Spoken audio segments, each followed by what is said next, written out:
keep the moves tight. You was right, running numbers up, I'm shooting dice. Fuck a suit and tie, I'm loosey-goosey, but the moves are tight. Louis slippers never slipping, I just like to slide. I was on your side till you group me with these other guys. Hand on the gun, I ain't done. Here come the sun, hair up in a bun, yeah. And I like what I see, she a freak. Said she only really do this shit for me, that's a cap. PCX driving, I needed some inspiring. Peace and quiet, I'm running from the sirens. They ain't been around, but they know about where I've been. Had to put the time in and let them know what time it is. Got that income and we all feel the pressure. Get your plugged in, yeah, the vibe is electric. Going for the comments, they all tryna sex me. Feel like Dennis Rodman in 1990. And it's all good blood, all good blood, all good blood. I spilled all good blood. It's all good blood. It's all good blood, all good blood, all good blood, all good blood. I spilled all good blood. It's all good blood. And it's all good blood, all good blood, all good blood. I spilled all good blood. It's all good blood. It's all good blood, all good blood, all good blood, all good blood. I spilled all good blood. It's all good blood. It's all good blood.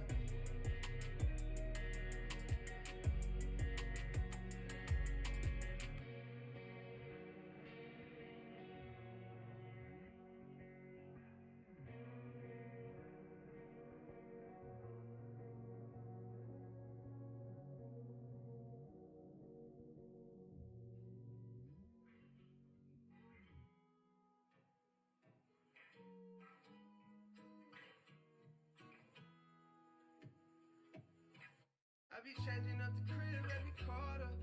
I got tired of not living how I wanna. I'ma make this shit as big as I wanna.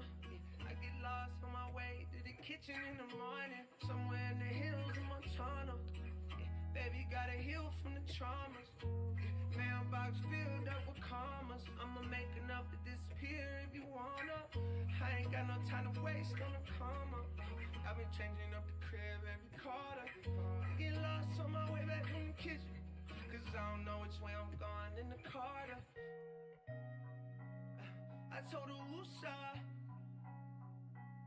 woosah.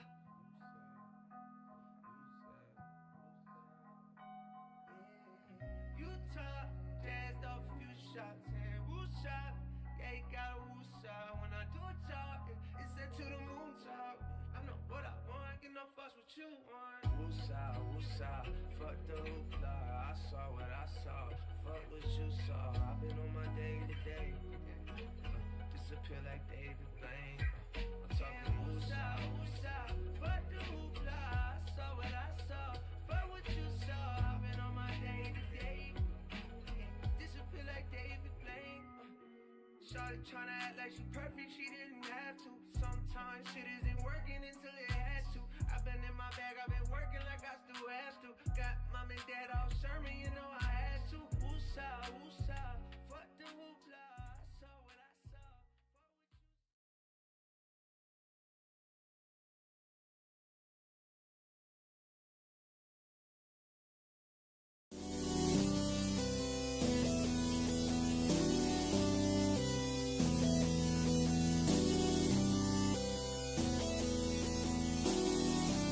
Hey, pipe up, Hood Rich. Doing something different, I had to switch it up. Turned up in my section, every night we live it up. All my haters mad, but I don't give a fuck. All my haters mad, but I don't give a fuck. Doing something different, and I had to switch it up. Turned up in my section, every night we live it up. All my haters mad, but I don't give a fuck. All my haters mad, but I don't give a fuck. Taysom Hill picks up the Saints first down, still going. Wow. I don't care if you let how step. I don't care if you let how rip. I don't care if you let how step. I don't care if you let how rip. I got sauce, I got flavor. Getting all this paper. I got sauce, I got flavor. Getting all this paper. Plain Jane Paddock on my motherfucking wrist. They notice every time when I walk up in this bitch. Plus I'm keep my clock up in this bitch. My chopper hit. My chopper hit. Martinez My 40 hit. steps up. My 40 hit. I don't care if you look how stiff. I don't care if you look how rip. I don't care if you look how stiff. I don't care if you look how rip. Give me that old Doing something different, and I had to switch it up. Turned up in my section, every night we live it up.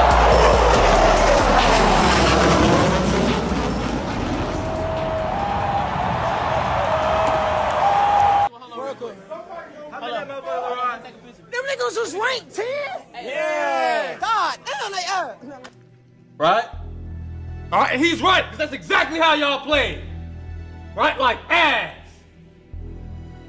We shouldn't be named after a Seminole. We should be named after a Cherokee. All right, and y'all know which one. All right, now before we watch the film, all right, let's take a look at something. Look at you guys. Look at you guys go. Right, hey, oh wow, what a move.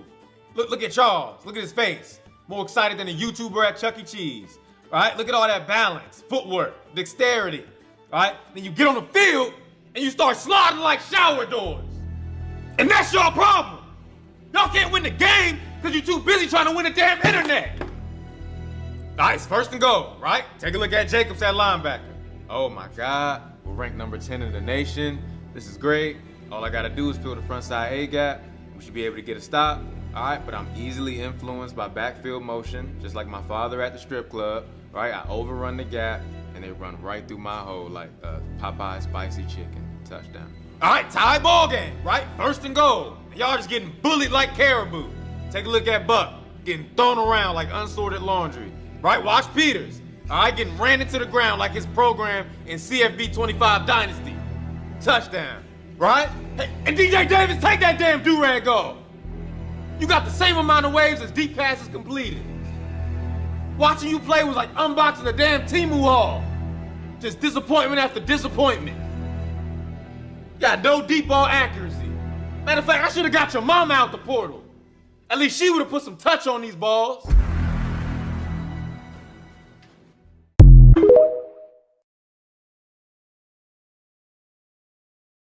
Oh, shit. Hey, shout out to Mr. Go 30. I gotta tell you, his TikToks are incredible. But ladies and gentlemen, welcome back to the Pigskin Mafia podcast. I am your host, TJ Riddell, and we're here for a special night for many reasons. We just had the first week of college football. Now we're getting into high school football, which we don't talk about high school here. We're fixing to wrap up NFL preseason, which we're not going to talk about NFL today. However, I'm going to bring on somebody that has been a workhorse for me for the last couple of months, that has been working since the first day he came on. Ladies and gentlemen, the producer / editor of the show, Jamo. How you doing, my dog? I'm doing pretty well, man. It's nice to finally be on a face cam, dude. Like, holy cow. Like, I know I did it in the draft, but it is what it is. So, but yeah, dude, good to see you. And it's nice to be official now. And we're gonna talk about that here in a second. But yeah, it's good to be, actually a part of the hosting side and not just the producing side. So, because I love producing, but man, I do love hosting too. So, yeah, man, hell yeah. All right, awesome. Yeah, man. I'm really excited to have Jamo step up to the plate on this one. But first of all, we got to talk about this. It has to do with the PMP. My former co-host, now K-Dub, he will no longer be a part of the PMP due to personal reasons. And me and Jamo both respect that. We wish him nothing but the best. He was a big integral part of the name Pigskin Mafia podcast. He came up with the name. I came up with the concept, okay? But without him, we wouldn't be here right now with the Pigskin Mafia podcast. And I couldn't thank him for his effort into being a part of this. I'm glad that he was a part of it. my brother till the day we die, probably in the afterlife as well. But I am so proud of him for putting up a great performance for the show when he could, and it just didn't work out this year because he didn't have time. And once you can't have enough time for the show, you start to lose the passion, and it happens, it happens to many, many good people, and the door is always open for him, obviously, but for now, it's farewell. I'm glad that he'll be able to watch the shows whenever. But Jamo, you got any thoughts on this before we move on? Yeah, man. It's just, I only had a couple interactions with K-Dub because, he wasn't really on the show just because of, like personal issues when I came in. Basically, it was just you, running the show. And, but I saw the earlier podcast, when it was just you and him and doing the draft specials and stuff. And, man, you're right. He was just such an integral part. And, I always tell TJ, the PMP would be nothing without TJ. Like he's the actual guy that runs it. I couldn't run it by myself. He's the actual guy that runs it. And without him, there is really no PMP.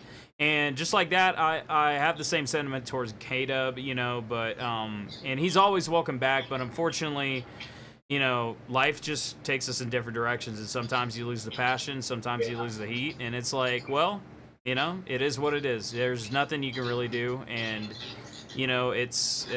that's just the way it is. So honestly, like, I wish you well, K-Dub, and I hope your family is taken care of, and honestly, we're gonna miss you, but yeah, that's all I gotta say, man. I wish you well, and thank you for everything you've done, man. Thank you for everything you've done. So Fucking 3 claps for K-Dub. But hell yeah. one more thing before we move on to our next subject. He was the one guy that I could rely on every podcast. The first iteration of the PMP before I deleted that channel because it was tainted, okay? And there's a reason why I say it was tainted, because of 2 other guys that I won't even bring on because they were a detriment to the show. One never showed up on time, and whenever he did show up, it seemed like he was high. Me and K-Dub made the call to not make that video. It would have been a fucking disaster show. And then the other guy, he just basically quit and started making accusations about me that weren't true and tried to make amends with me, and I told him to go fuck himself. So the other 2 guys, they were just too busy, and we talked about it, and I told them the same thing that I told Caleb. You're more than welcome to come back whenever you feel like it, So with that being said, the show must go on. That's the whole reason why we have the Simpsons lasting way as long as they have, That's why you have a lot of these shows that have lasted for so many years last so long, because whenever an integral part moves on, you got to plug in a new piece, and it gets tough to plug in pieces, and that's what brings me to this next topic here, Jamo, and I'm pretty sure you know what I'm talking about. It's not an integral part of the Titans, but the Titans trade Malik Willis to the Green Bay Packers. Okay, this is a weird situation. This ain't a rant. This is like more or less like scoping out the entire complex of mediocrity as far as quarterback is concerned. Malik Willis is a victim here of failure, set up for failure, basically. Yeah. Because the Titans drafted him, I think, back in 2021, and a couple years later, they drafted Will Levis. And Will Levis ended up performing well. Oh, I got some words about him. Yeah, you do. I got some words about him. Good old Kentucky boy. Yeah, mayonnaise with coffee. Oh, man. Is that a common theme for you guys? Hell no. I honestly want to say I've never had that in my life, bro. So like, nah, hell no. That's not a common thing at all. Oh shit. I mean, besides the point, I mean, you get a mediocre college quarterback in Will Levis who balled out for one game. I'm just gonna keep it real. And has been mediocre since. Malik Willis really didn't have a shot in hell, and everybody knew it. Ryan Tannehill was starting back in 2021, and it was where Ryan Tannehill was kind of on the verge of being a backup, and they drafted Malik Willis. I'm going to be straight up honest. The 2021 draft class was abysmal. Like, you see fucking Desmond Ridder get cut by the Cardinals today. I'm just going to say this, I actually man. did not know that happened, so. Yeah. That's why I do what I do, guys. I'm a professional fan, not a casual. Make it make sense, right? So, my point is this. We are setting up our quarterbacks for failure. And this goes beyond college and NFL. I'm talking about in the youth level type of level. We are setting up our quarterbacks for failure by having quarterback trainers and these 7-on-7 gurus who have never touched the plane of grass. They say they watch film, but they don't. They don't know the read or the difference between a 3-step and a 5-step drop, you know? And it shows. Like, Desmond Ridder was set up for failure. Malik Willis was set up for failure. And Malik Willis is about to go into a good quarterback room. But when is he going to play? You know what I mean? So it's sad to see careers for a 1%er to fall off because they didn't get a chance. You know, and we're seeing it at a record high. And JB said it best that the QB trainers are setting people up for failure. They really are. I mean, look at Trey Lance. He threw 5 picks this last preseason game against the fucking Chargers. Yep. And he's still on the Cowboys. Yeah. So what does that tell us, guys? Yeah. What does that fucking tell us? That mediocrity is the new X. Yeah. And that young quarterbacks who are drafted in the first round that start, and listen to what I'm saying because Tom Brady, Nick Saban has said this, that you don't give them enough time to develop. You don't let them sit behind a veteran and let them play out. Now, Bo Nix is a different story because he's fucking old as fuck. And you have Jared Stidham and Zach Wilson over there. Zach Wilson took it well. He praised Bo Nix, which I think he was the best rookie quarterback in the draft to begin with. I've been on record saying that. And he sure looked like it out there. And then Jared Stidham, on the other hand, he goes, I know I'm capable of being a starter in the NFL, blah, blah, blah. Well, listen, Jared, you are not that good at fucking Baylor. Shut the fuck up, first of all. So, I just think that we have too many QB gurus that never really coached a game in their life and expect fucking quarterbacks to perform. Like, yeah. And these fucking fantasy football freaks, these fantasy football experts get so amazed that Patrick Mahomes does this. Motherfucker, I was doing that in junior high. It's not that hard. And also, I believe Dan Marino was doing that long before fucking Patrick Mahomes, but nobody's talking about that. I'm pretty sure Steve Young did that. I'm pretty sure well, not Joe Montana, because Joe Montana was a real quarterback. I'm not saying Dan Marino or Steve Young wasn't real quarterbacks. I'm just saying that he wasn't a flashy type of guy.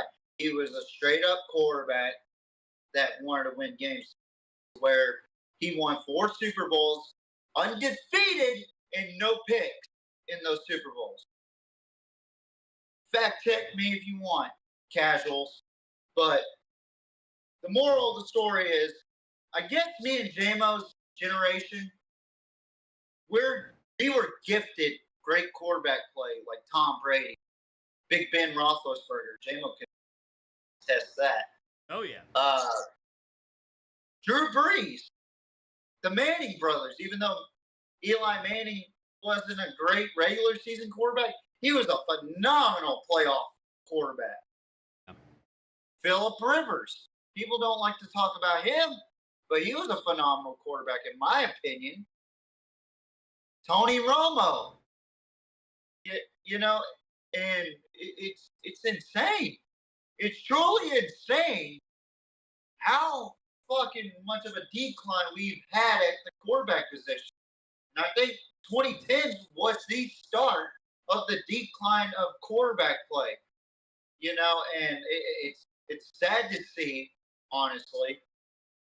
Even 45-year-old Tom Brady could throw better than all of these quarterbacks in the NFL right now. That includes Patrick Mahomes and Joe Burrow. And that's saying. Yeah. Jamo, you got any thoughts on this whole Malik Willis situation? I just wanted to talk about the grand scheme of things. Yeah.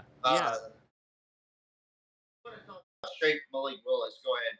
Yeah, so actually, as I was doing my research on this earlier, because I was very interested in the trade, because of Will Levis, right?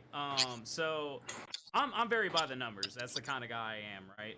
And so Will Levis in comparison to Malik Willis, I'm going to use Malik Willis's 2022 season because that only seems fair, right? 2022, he threw for 276 yards. With rating of 42. You know, and you know, looking in hindsight and not looking at the situation, it's not very good. You know, and horrible. I'll get back to that. Will Levis, you know, the Titans' golden boy, and we'll talk about his backup in a second because I'm very familiar with his backup as well. 2023 season threw for 1,800 yards, 1,808 to be exact, 8 touchdowns, and an 84.2 quarterback rating. Now, that's not great. It's actually pretty mediocre. But did he solidify himself as the starter? Yes. And here's how he did it. Preseason this year, 2024, 7 for 8, right? 118 yards in preseason finals, and he led in the preseason finale. He led the Titans to a 10-point victory with a 10-point drive. And to me, honestly, that he's becoming more and more of a franchise quarterback to me. However, I'm not going to discount Malik Willis because we've seen a similar situation in Tennessee a couple years ago. If you rewind back a couple years ago, who was the starting quarterback? Famous runner known as Mariota.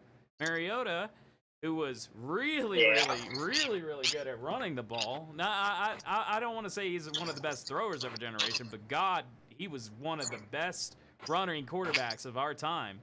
And the Tennessee Titans one of the best option quarterbacks, to be honest. Absolutely, 100%. You come from Oregon, the option is your bread and butter.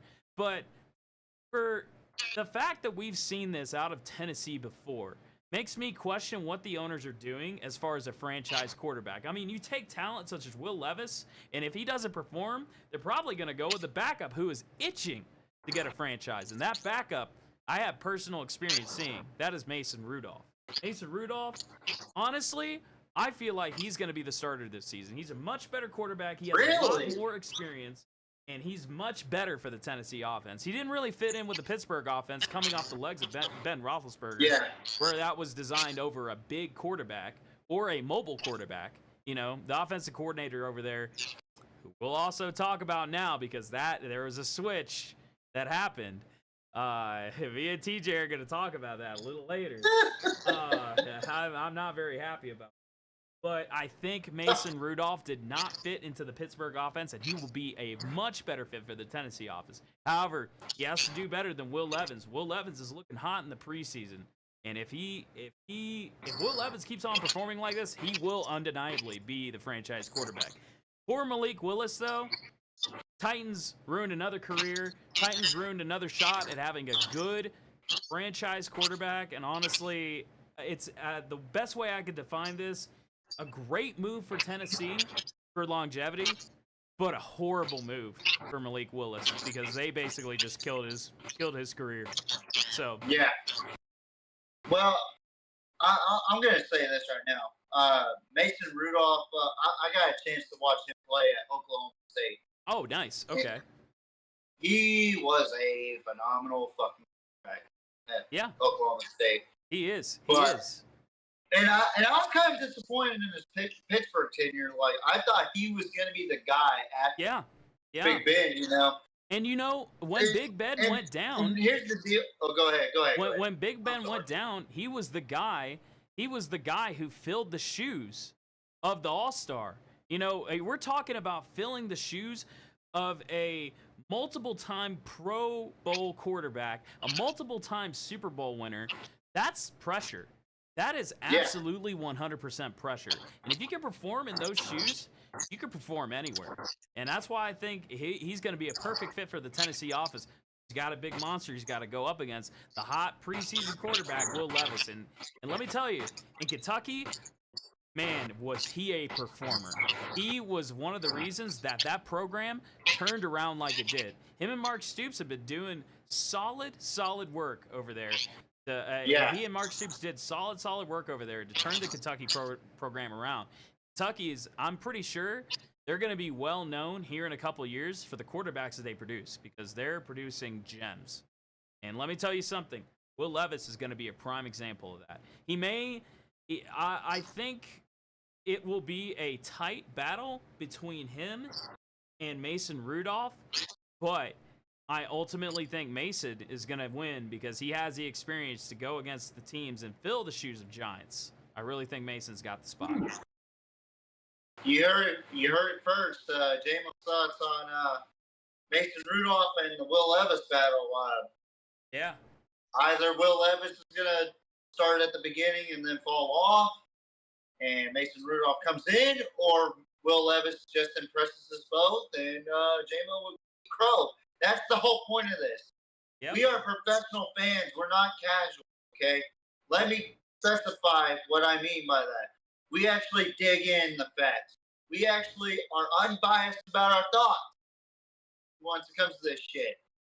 All right? We're not saying, oh, the fucking Cowboys are going to win the Super Bowl. No, we're not. We're not even fucking close.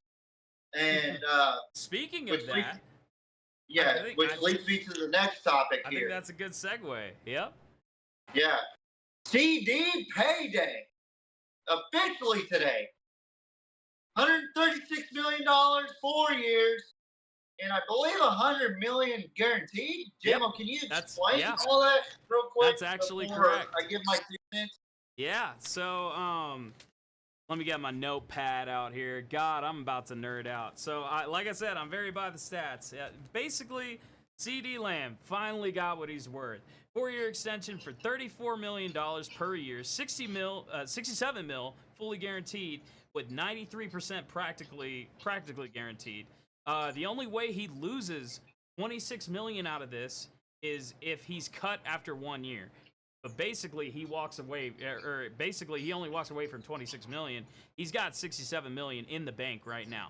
This is the second biggest non-quarterback contract in history, and the biggest ever signing bonus at around $30 million, I believe, for a receiver.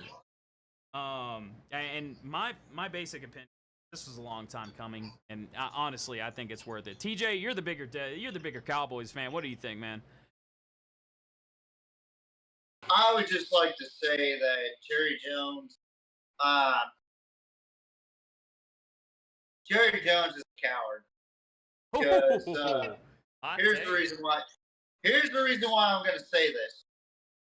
And he got all pissed off when someone told him to step down. He was basically mad at the Cowboys fan base, saying that he needs to step down. He basically said, nobody can run the fucking GM like I can. Motherfucker, you're the goddamn crypt keeper, first of all. Yeah. Second of all, wasn't it 2 weeks ago that he said that we're not worried about contract negotiations? We're here to win games? Yeah, actually. Did he not say that? Yep, he did. He actually He did. cowered to the fucking player where I'm not going to say that he doesn't deserve the bag. What I'm saying is he didn't stick to his fucking guns. He is a coward. He's a coward. And he's the reason why the Cowboys dynasty has fallen off. Let's keep it real. Without Jimmy Johnson, we wouldn't have had those fucking Super Bowls. Without Jimmy Johnson, we wouldn't have had Emmitt Smith or Michael Irvin or Larry Allen or any of Nate Newton or anybody, Alan Harper, Deion Sanders, okay? We wouldn't have had success and the sustainability throughout the 90s as much as we had. Yeah. If it wasn't for Jimmy Johnson. Yeah. Jerry fucked up by getting rid of Jimmy Johnson and replacing him with who I think is the worst replacement to ever win a Super Bowl, Barry Switzer. Oh, yeah. I think Barry Switzer is a fucking fuckstick once it comes to this. And the biggest yes man I had ever seen, he created tension between him and Troy Aikman back in Oklahoma, which led to Troy Aikman transferring to UCLA. Then once Troy Aikman went to the Dallas Cowboys in '89, won a couple of Super Bowls. Jimmy Johnson walked away, or he didn't walk away. Jerry letting him go. Let's keep it real, because he's a dirty ass owner. The way he pushed out Tom Landry was dirty. The way he pushed out Jimmy Johnson was dirty. Yeah. The two most successful coaches in Cowboys history. Yep. The way he pushed them out. I understand Tom Landry was old and we weren't winning games back then. But the way he pushed him out was wrong. Right. It was wrong. Yeah, exactly. So, I mean... And for the fact that pushed out Jimmy Johnson, who got you those goddamn Super Bowls, you didn't get those Super Bowls. He got you those Super Bowls. Jimmy did. Okay? And we haven't won a playoff game, or we haven't won more than 3 playoff games in almost 30 years. I'm 28 years old. I was born the day after the Cowboys' last Super Bowl, which was with Barry Switzer and Emmitt Smith, Jay Novacek, Deion Sanders, Michael Irvin, they do the Great Wall of Dallas. Okay? I was born 8:20 p.m. the day or the night after the Cowboys won their last Super Bowl. And we only won 3 playoff games. 3! So when Cowboy fans, the delusional ones, the casuals, say we're going to the Super Bowl, it pisses me off. It really does. Yeah. It's like the fire underneath my ass. Yeah. Because I sit there and I look at them and I go, look at the head coach. We got a fucking pushover. Yeah. Fucking Jason Garrett. Mike McCarthy's fat ass. Yep. Barry Switzer. The only coach that I actually liked, but he was getting too old, was Bill Parcells. Yep. And Wade Phillips. Wade Phillips just did not work well with Dallas. I'm sorry.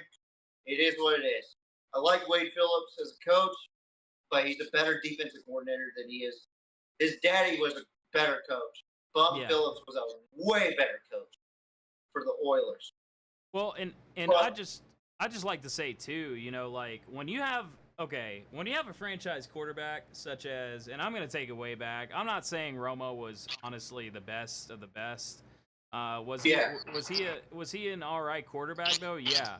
And what you should have done was surround him with players that were actually worth a damn. He didn't do that because he thought, oh, Romo will take us, Romo will take us, Romo will take us, and this whole time Romo was begging for help. He was begging for help on the receiving side. He was begging for help on the run game. He was begging for help from the O-line because the O-line, I mean, correct me if I'm wrong here, Romo was one of the most sacked quarterbacks in NFL history, was he not? It seemed like it. Yeah, it did. And not only that, and Drew Bledsoe, too. Like, my God, we had Drew Bledsoe. Yeah. The guy that got replaced by Tom Brady. And I think, and y'all can correct me if I'm wrong, chat, whoever's watching. Drew Bledsoe led the fucking Patriots to the Super Bowl. Yeah. That first year. Yes, he did. That first year. Yes, he did. Drew Bledsoe led the Patriots because Tom Brady got hurt. Led them to the Super Bowl, but Brady got the start. Nana Vinatieri kicked the game-winning field goal for the Patriots' first Super Bowl with Bill Belichick and Brady. Yep. And what happened? Bledsoe got booted out of New England, got placed in Dallas with Bill Parcells. See, and you know that was Bill Parcells' guy. Yeah. That was his guy, you know. And Bledsoe was a great quarterback. He was a great quarterback, very underrated. Yeah. But when Jerry Jones drafts fucking overrated offensive linemen like Mark Colombo, oh yeah, that's old school fucking dude. Yep. That motherfucker, every fucking time I would watch a Cowboys game, he'd get at least 3 fucking penalties in a half. In a half! Yep. 3 fucking penalties, holding or fucking stupid ass penalties, right? And then, here's the kicker. He was a shitty blocker. I mean, listen, he was a 1%er. I can't take that away from him. I cannot. I've never reached that level. Me and Jamo have never reached that level. I'm just speaking as a professional fan, okay? But goddamn, Mark Colombo was the most frustrating player that I had ever watched until Dak Prescott. Yeah. And going back to CeeDee Lamb, do I think he actually deserved 136 mil? I don't think so. I'm going to be honest. I think a little less than 136. Okay. I would try to go for 115, 110 with him. Well, that was. It's interesting that you say that because that. Correct me if I'm wrong here. That seems like it was the original offer on the table. It seemed like it was. It seemed it like was, CD was demanding more. But that's what happens when you cater to the players too much. Yeah. And you want that. Like, listen, CD is an excellent fucking receiver. I love him I loved him at Oklahoma, and I'm a Texas fan. Okay, yeah, that's big. That's big of you to say that. That is. Yeah, I love watching him play. You know, but it was electrifying. He drops the biggest passes in the biggest critical moments. Yeah. Now, this is gonna be my next thing. You got 2 more people to deal with: Dak Prescott and Micah Parsons. I was just about to say, and you know, it's interesting because a lot of the forums on NBCSports.com and a lot of the other websites are talking about who the next contract negotiation is going to be. And I was actually going to ask, do you think Micah Parsons, think Dak Prescott are going to get the next get the next contract? Honestly, I'd tell Dak to take a pay cut, and I'd tell Micah Parsons to leave. Oh, wow. I would tell Wow. I would tell Micah to leave. Interesting. Okay. All right. You know why? Why is that? You know why? He's an excellent fucking edge rusher. Okay. Yeah. But my problem with him is that he takes off plays. He plays well in 8 games in a regular season. Ask any Cowboy fan that is true to the Dallas Cowboys and keeps it real. Yep. That motherfucker wants to focus more on podcasting, what we're doing right now. Yeah. He wants to focus more on that than fucking play the game of football. Yeah. Yeah. You know where you're expecting a big contract? Right. But I know Jerry. I know what Jerry's gonna do. Yep, he's gonna cater to his players. He always does. He always does. You know, I have an interesting. It's so predictable. Yeah, it is. Predictable these days. Like it is. I cannot stress to you, Jamo, how much I love the Cowboys. I was like, I had a dark period where I stopped caring about the Cowboys. I became a Ravens fan for a little bit. It was a phase, Mom. Deal with it, but you know that type of deal. And I started dressing NFL emo. So what that means is I dressed like a Baltimore Raven. Ray Lewis. Man, you can't go wrong with that defense, though, man. Like, it was funny. Coincidental that my first NFL experience was the Cowboys versus the Ravens. Yeah. Okay. Yeah. In the last game in Texas Stadium. Remember that beautiful stadium? Oh yeah. Yeah. In Arlington. So now, or in Irving. That's up there by Dallas. If people don't know. I fucking opened my eyes and saw there's potential of a Super Bowl team in the next couple of years with the Ravens. What happened? That was back in 2009 when a young Joe Flacco was coming in. They had Ray Lewis still playing for them. They had very physical defense. I love physical defense. I really do. They had Ed Reed. They had fucking Terrell Suggs. They had everybody. I saw a potential team that was going to go into the Super Bowl. And in my mind, slowly but surely, I was like, I'm going to be a Ravens fan, okay? So I bandwagoned, okay? There, I said it. For the people that fucking don't know, I bandwagoned from the Cowboys to the Ravens and then back on to the Cowboys. And we'll save that last part of that other bandwagon for another day. But yeah, I just got tired of seeing disappointment in the Cowboys. And the Ravens didn't disappoint me in games. They actually went to a Super Bowl and won. Yep, you're right. In the Harbaugh Bowl, in the Super Bowl. You're right. So, and that was Ray Lewis's last year too. So, it was special. Scripted, probably, but it was worth it. You know, but because it was great football. You know. Yeah. But it was amazing football. But I will tell you this, TJ. I have an interesting theory about that I want to get out about Micah Parsons. So a lot of people are saying he's going to go to the Lions because Caleb Williams announced that there's potentially going to be a trade for Micah Parsons. It's now on the line. I don't think he's going to be a good fit.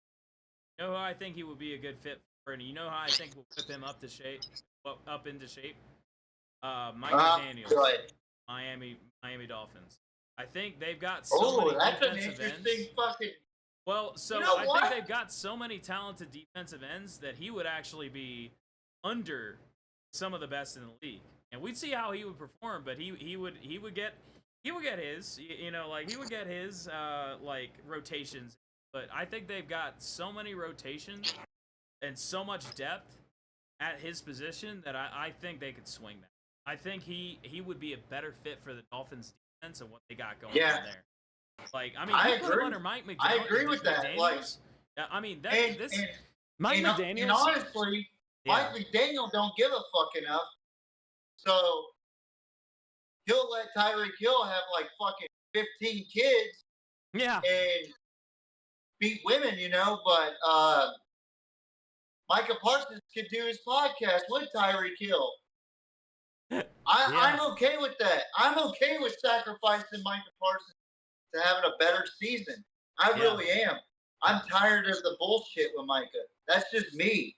Well, and you know that Miami is a place where, like, former players go to finish out. That's why Tyreek went there. That's why, oh God, who was that defensive player that went there during Hard Knocks? I forgot. He was a D lineman, and nobody had heard of him since. Oh God, I'm gonna look that up. I'm gonna look that up tonight, and I'll get back to you on that. But I mean, it's where players go, except for Tua. Tua's legit. I like Tua as a quarterback. I really think he's a older style, like, running quarterback, and I think he's a good fit. But the rest of the people at Miami, they're just has-beens, in my opinion. You could check me on that. You already know how I feel about Kenny Vaccaro, and we know how the Vaccaros in the Hills. Shit. We already talked about that. So, well, we know how the Vaccaros and he was in the a Hills horrible are safety linked. for Texas. I do not like Tyreek Hill just for that reason. Their whole family is just, I'd rather not talk about them. But that all I'm saying is that Miami's a place where has-beens go to have a shot at the title. And, yeah, look at Odell Beckham right now. He's out for 4 games already. Yeah. Like this is where careers retire, guys. Yep. It's a great place to retire. Miami's a beautiful place to retire. Yep. Shit, get you a fucking Cuban prostitute from there. I don't know. Shit. They're probably like fucking $1,500 a night or something, but shit, y'all could afford that. Y'all could afford a fucking week or a month with them. Shit. Oh man. All right. But most of them have families, so I respect that. Oh man. Well, I think we beat that horse. I think we beat that one. Yeah. That's pretty much all we have for Malik and CD. You want to tell us about your predictions? How well did you do, Jay? How well did you think you did on college football week 0? All right, so week 0 college football predictions, right? I did pretty well. I got 75% correct. The only one I didn't get right was the major one, Florida State, Georgia Tech. Georgia Tech winning 24-21 in a last-second field goal, which I thought it was a very good last-minute drive, and I love what the Georgia Tech coach, Brent Key, had to say. He said, run the ball. That's all you have to do in the ACC. But none of the coaches over there, none of the schemes over there match what Georgia Tech has right now. But here's my biggest problem, right? When a team like Georgia Tech beats a team like Florida State, people like to look at rankings, right? And I'm taking my glasses off for this for a reason. People like to look at rankings and say, that is the 10th best team coming into this program, right? Or into this season. Georgia Tech barely beat them by 3. And this is a mediocre fucking court. Or, I'm sorry, DJU has dropped down less to mediocre. He is god-awful. God-awful. How in the fuck do you go 12 for 14 with minus .1 fucking air yards? Think about that for a second, folks. What is he doing the entire time? I'll show you. That shit. Screens. Bubble screens. That's my biggest problem with these fucking QB trainers. Yes. DJ Wiggle, whatever the fuck, is bad for that reason. I swear to God. So, Georgia Tech beats Florida State. That's great, right? And then I had Montana State beating New Mexico by 14, but New Mexico came out strong. I watched the entire game. That was the most entertaining game to me, was the Montana State and New Mexico game. Because New Mexico looked really good out there in the first, second, and third quarters, right? Montana State came back from a 14, or was it 31-17? Yeah, it was 31-17, I believe. No, 31-14. 31-14 deficit, 17, or it was 17-point deficit. And Montana State came back and won 35-31. That's why you never underestimate teams like Montana State, North Dakota State, South Dakota State. You know, Montana, fucking North Dakota, South Dakota, those teams need to bump up into the Mountain West already. I'm telling you right now, Jamo.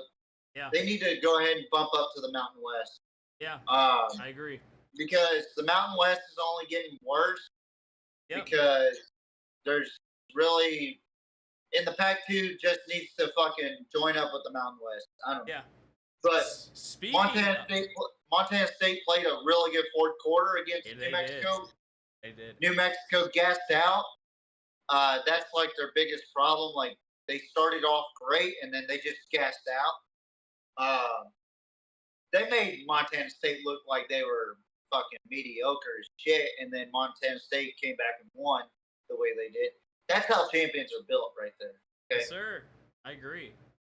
And then let's talk about your school, Jamo. I was about to say, SMU. speaking of the Mountain West being mediocre, man, that entire freaking game, I was on the edge of my seat waiting for Nevada. I thought they performed rather okay, but they can't finish a game worth a crap.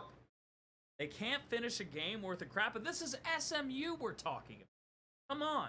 Like, one of the teams that was so-called rivals with TCU and didn't do anything. Or ACC, by the way, a mediocre conference as well, that I thought underperformed. SMU underperformed. I understand the road games, but there was a lot of fucking fights in that fucking game. It was unappealing to watch. So I tuned out of that. But SMU came back and won 29-24. It was a great finish, though. It was a really great finish. And then you get to Delaware State traveling to Hawaii, which there was complications before where Delaware State couldn't fly out, or they missed their flight, so they had to fly out on a later time to get to Hawaii. And Delaware State to fucking Hawaii is fucking forever, right? Yeah. Like, imagine fucking missing your flight to go to Hawaii that you don't want to travel that fucking far to begin with. Right. And you're already fucking missed your flight. You got to travel there. Get your ass whipped by Hawaii, possibly. Which Hawaii won 35-14. It was pretty close to my prediction. I had Hawaii winning 38-7. Yep. But they won 35-14. So it was pretty damn close. I had some pretty interesting predictions, but that one was the closest one, I think. I think that one was. But I just can't imagine travel. But the Florida State Georgia Tech game was pretty lackluster, and which brings me to my next point. On 3 came out with this fucking methodology. I don't know if you have it up yet, but I do. Oh yeah. I don't understand what is happening here. It's week fucking 0. Why do we have brackets out already? Why are we talking about what's going to happen in December already? Right. We don't need to start talking about December until the fucking week 8, week 9. We don't need to talk about brackets already. Right. So, with that being said, since we're talking about brackets already, why in the fuck is Georgia Tech in the 4th seed and Miami sitting on the outside of the first 4 out, Right. along with Penn State and all those other 2? I don't know because I can't actually see the screen right now. I would be able to see it in there, but I can't see it right here. But why is Georgia Tech? I don't give a fuck about every team on there. I kind of agree with the rest of it. But Georgia Tech, what the fuck have they done? What have they done? When was the last time they've been relevant? Since 1990? Since Calvin Johnson?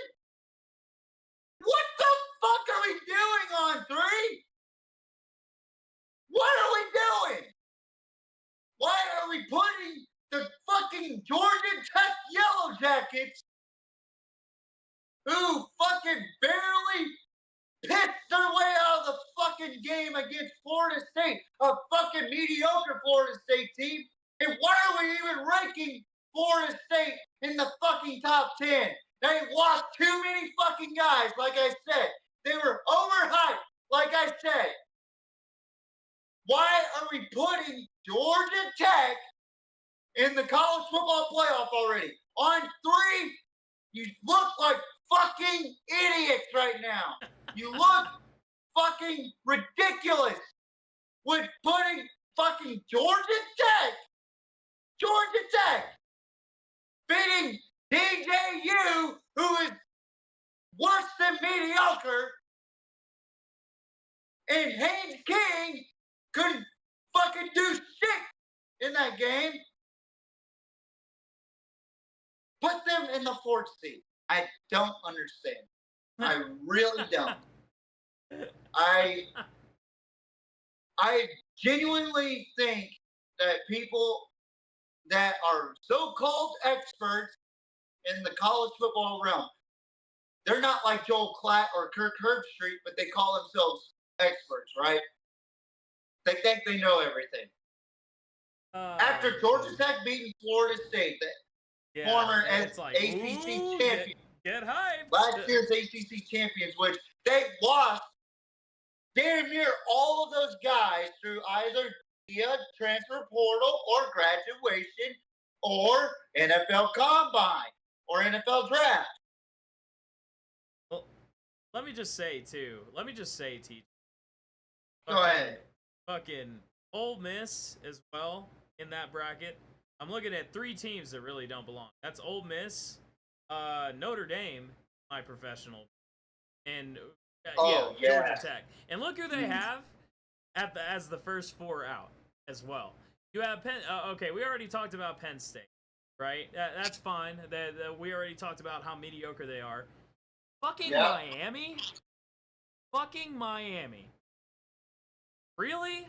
We talked about how good this Miami team is looking, and they're now in the first 4 out, and they didn't even fumble it's not even week 1 yet. Also, I want to point out Utah, the reigning champions of their conference, also in the first 4 out. Why the fuck are you? I have them in the Big 12 championship against Oklahoma State. Why the fuck are they in the first 4 out? Honestly, here, let me fix your bracket for you. Get rid of Georgia Tech. Georgia Tech doesn't even belong. They need to fucking get the fuck off that bracket. They're number like 300 in the nation or something. No, get them off. But replace them with Miami, and maybe you've got a decent bracket. Take Notre Dame off. Or sorry, no, Notre Dame is always a maybe team. So whatever. Take Ole Miss. I have something to say about Notre Dame later, but go ahead. Boot fucking Ole Miss out of the fucking, they do not even belong in remotely the same territory as Michigan, Georgia. I mean, you want to get real serious? Put fucking, and you're going to hate me for saying this, put Oklahoma in there. Put Oklahoma I in there. agree. I agree with that. I would like to see a matchup in the college football playoff between Texas and Oklahoma. Ole Miss is not even in the equation, especially since they're still in the SEC, and now you got a couple big dogs like we've been talking about, Texas and Oklahoma in the SEC. Ole Miss doesn't stand a chance. So, I with Ole Miss, I know Ole Miss is one. I kind of think that Ole Miss is a sleeper team this season. As far as the SEC goes, because of as far as their quarterback play, they have a really decent running back. They have a really good offense, and Lane Kiffin does a great job with that. However, what Ole Miss's problem is that when they're in a big game like a Georgia or Alabama or soon to be Texas or Oklahoma, LSU, they can't handle the weight. They can't handle the pressure. I was literally about to mention LSU. I was like, LSU, we talked about how overhyped a team they are, and I think Ole Miss is worse than LSU this season. Wow. I really do. I know that's a hot take, but I don't think Ole Miss, if you're going to put Ole Miss there, you might as well fucking put LSU. And I don't think either team. If you're going to fucking put Georgia Tech, you might as well fucking put Tarleton State. Come on. Mizzou? We're saying Mizzou is in the playoff. Mizzou is in the playoff talk. No, I don't think so. I don't think so either. Like, and for once, Oklahoma fans are going to agree with me on this. I think Mizzou this year, besides Luther Burden and Brady Cook, they are fucking overrated. Yes, I'm absolutely. sorry. Missouri is not that good. Ohio State last season, if they had all their starters, they would have whooped their fucking ass. Yeah. Game. Yeah, I agree. I'm sorry. I agree. I'm sorry. I genuinely despise Ryan Day. I think he's a fucking terrible coach. And I really do think that if he doesn't win against Michigan, he's out the door. But that fucking talented roster from Ohio State last year should have been in the playoff. And what affected them was their quarterback play. And they went into a game against Missouri, a team that was dedicated. I'll tell you this about Missouri. They were dedicated to win that game, the Cotton Bowl. Yeah. Ohio State, they didn't give a fuck. Yeah. Their transfers, fuck off. They only won 14-3 against guys that never fucking started for Ohio State. Yeah. Make it make sense, man. We're too focused about overhyping teams like fucking Florida State. Yeah. Fucking Georgia Tech, Missouri. You know, it's ridiculous. It's, dare I say the R word, but retarded. It is. So look at number 11 as well. If you see number 11, what the fuck are the Vols doing? When have they been relevant? You know what I mean? Like, we just fucking. They and Kentucky go neck and neck. Kentucky has not been good in a while. Like, this is what I'm talking about. Yeah. We don't know these fucking teams, guys, but we like to fucking throw teams into the bracket.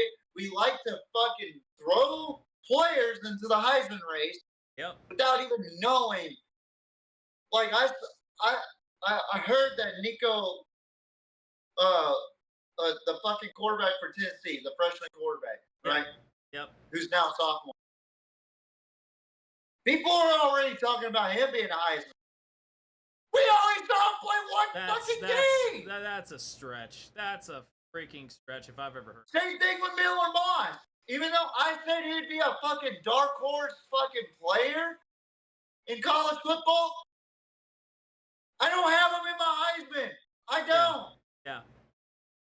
It's the most ridiculous shit I have ever seen in my entire life. These so-called experts like Paul Feinbaum and all these fucking idiots who focus only on the SEC, who focus only on the Big Ten, who only focus on star players because they were fucking 5 stars. When was the last time that we really, excuse me for that, when was the last time we actually focused on the film and the breakdown of the player instead of the fucking star of the player? Yep, I agree. Look, I love Quinn Ewers. He is an excellent quarterback. 5-star quarterback, yes. But the motherfucker can play. Yes, he can. Arch Manning, 5-star quarterback at Texas. Backup. Yep. But the motherfucker can play. Yep. Nico, excellent QB. Can play.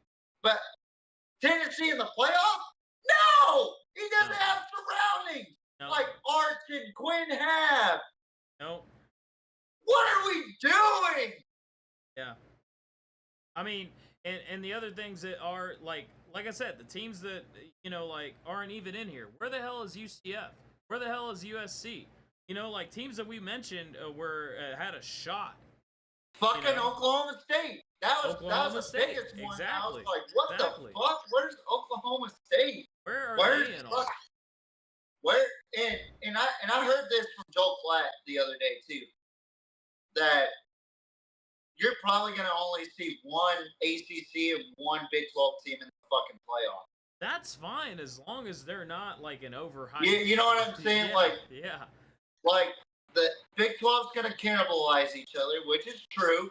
Yep. I believe I said that, but not in the same context. I said that the Big 12 would beat each other up. The ACC is mediocre. There's only a handful of teams that are close to being playoff contenders. There's a lot of playoff pretenders already. And listen, Florida State could win out and still win the ACC. That's the beauty of this college football playoff, right? Right? Yeah.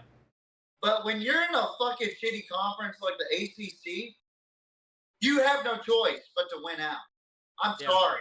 Yeah. If they lose to fucking Boston College this next week, they're done. Yeah. They're fucking done. Yeah, I agree. Done. Out. And there's more critical games than people think. Now, SEC and Big Ten, that's a whole different story. You got two fucking gauntlets. Big Ten is always second place to SEC as far as power, but I still think the Big Ten is still the second powerhouse. And Joel Klatt broke this down perfectly. Right. Right? The SEC and Big Ten are the two power twos. Think about that for a second. Yep. He didn't say power. He said there's no more power 5. There's no more power 4. There's power 2.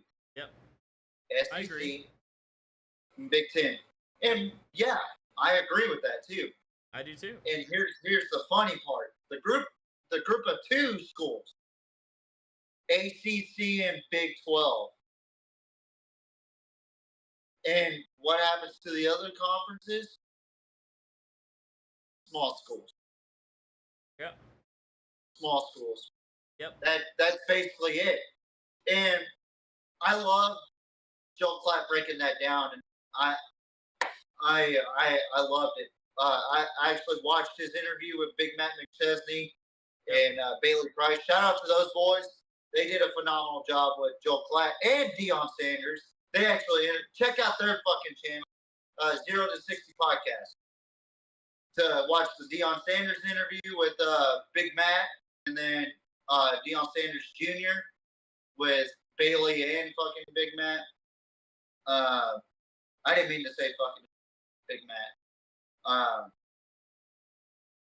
And the interview with Joel Klatt. Like, Joel Klatt played with Matt McChesney, guys. So back in the 2002, 2003, 2004 Colorado Buffalo years. And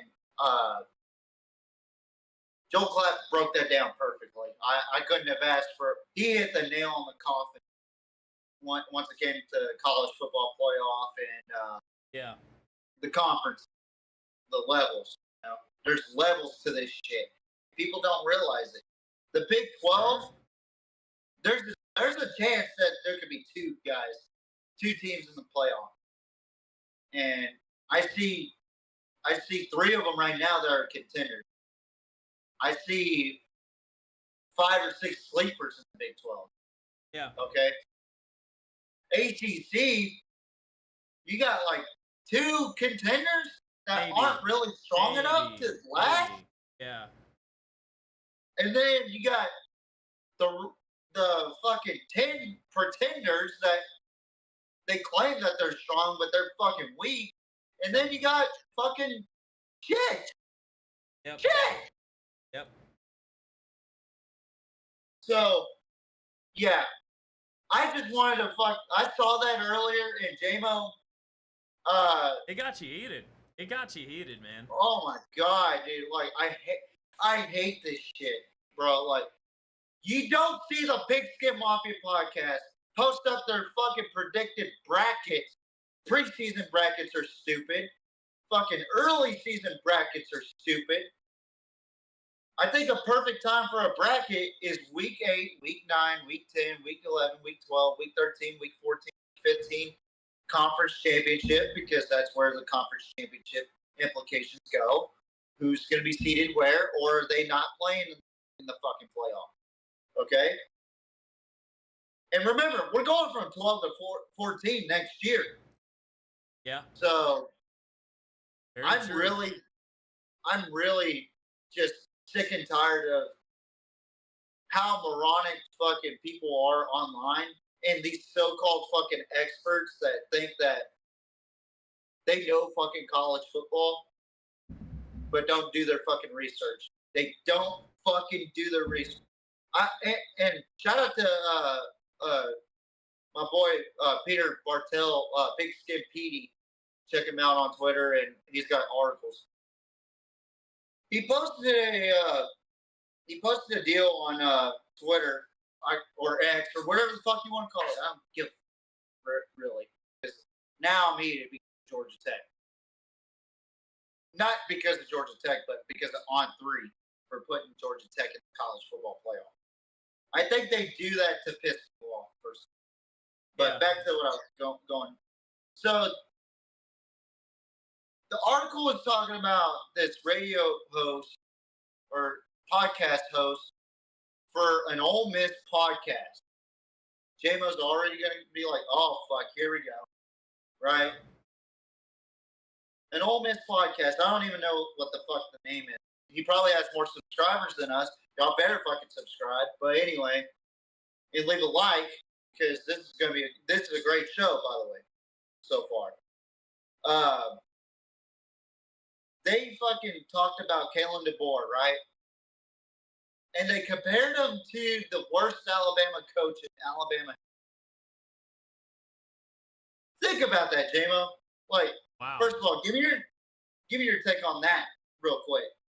I'm really curious. We're going off itinerary. We don't say script. We say itinerary. We have a list of things to talk about, and we have our brains and collective minds talk about things. By the way, folks, we don't go off script. We go on itinerary. But anyways, Jamo, how do you feel about when people fucking just fucking say Kalen DeBoer is gonna be fucking like this guy, the worst fucking Alabama coach in Alabama history that went 32-15 in Alabama history? You know, like, so I'm just gonna say this. This is like, this gets me into like, you know, like people's opinions and stuff. Like when you have an opinion, you have to know what you're like. The guys at On3, I don't know what y'all are doing. I mean, you might as well put Vandy fucking playoff if you guys are gonna do that shit. Like if you guys are gonna do that, like you guys might as well put Vanderbilt freaking college football playoff. Like, you know, everybody knows they're gonna go 0-16 this year. It's like, oh, well, they got a chance. No, they don't. God. So No, they're gonna go to the fucking playoff. They don't have a shot in and hell. still lose. I mean, Holy good God, shit. like an think about your community college. If they started a football team, they could beat Vanderbilt. I'm pretty sure. And On3 would probably be here like, oh, they got a title shot. Like, no, they fucking Hey, don't. shout out to fucking JUCO, baby. We're bringing in JUCO into this I actually want to see that now. to beat fucking Vanderbilt, baby. And you know, people, that just makes me realize that people really, you know, anybody can be a broadcaster nowadays. Like anybody can. But Yeah, it takes, exactly. That's when I revert back to what I said earlier. Without you, TJ, the podcast, you know, it's like I really don't know, you know, that much about. Like I couldn't do this, you know. But you're the football guy. I just, you know, create the graphics system, you know. But it takes somebody that knows the stats. It takes somebody that knows the game to make those calls. And if you Hey, what was the most important thing that you just said right there? The most important thing. I think that I'm knows about the to game say it, but for the love of the game. That's what it is. That's what exactly. it is. We love the game, and you know, it's like, you know, dude, like, it's essentially like somebody who has never seen a football game saying, "Oh, I think that team's got a title shot." No, they don't. They don't. They really don't. And the thing is, none of us really know for sure, but we can make predictions based on what we see. You know, so if you really pay attention, you can really, really make predictions based on what you see. And right now, I really don't think Georgia Tech is even remotely. Yeah, you know, fuck Georgia Tech, whatever. You know, I think they're number 4 team in the world? Hell no, not by a long shot. I'm more pissed off by seeing the balls in there. Balls, we know they don't have a shot in hell at all.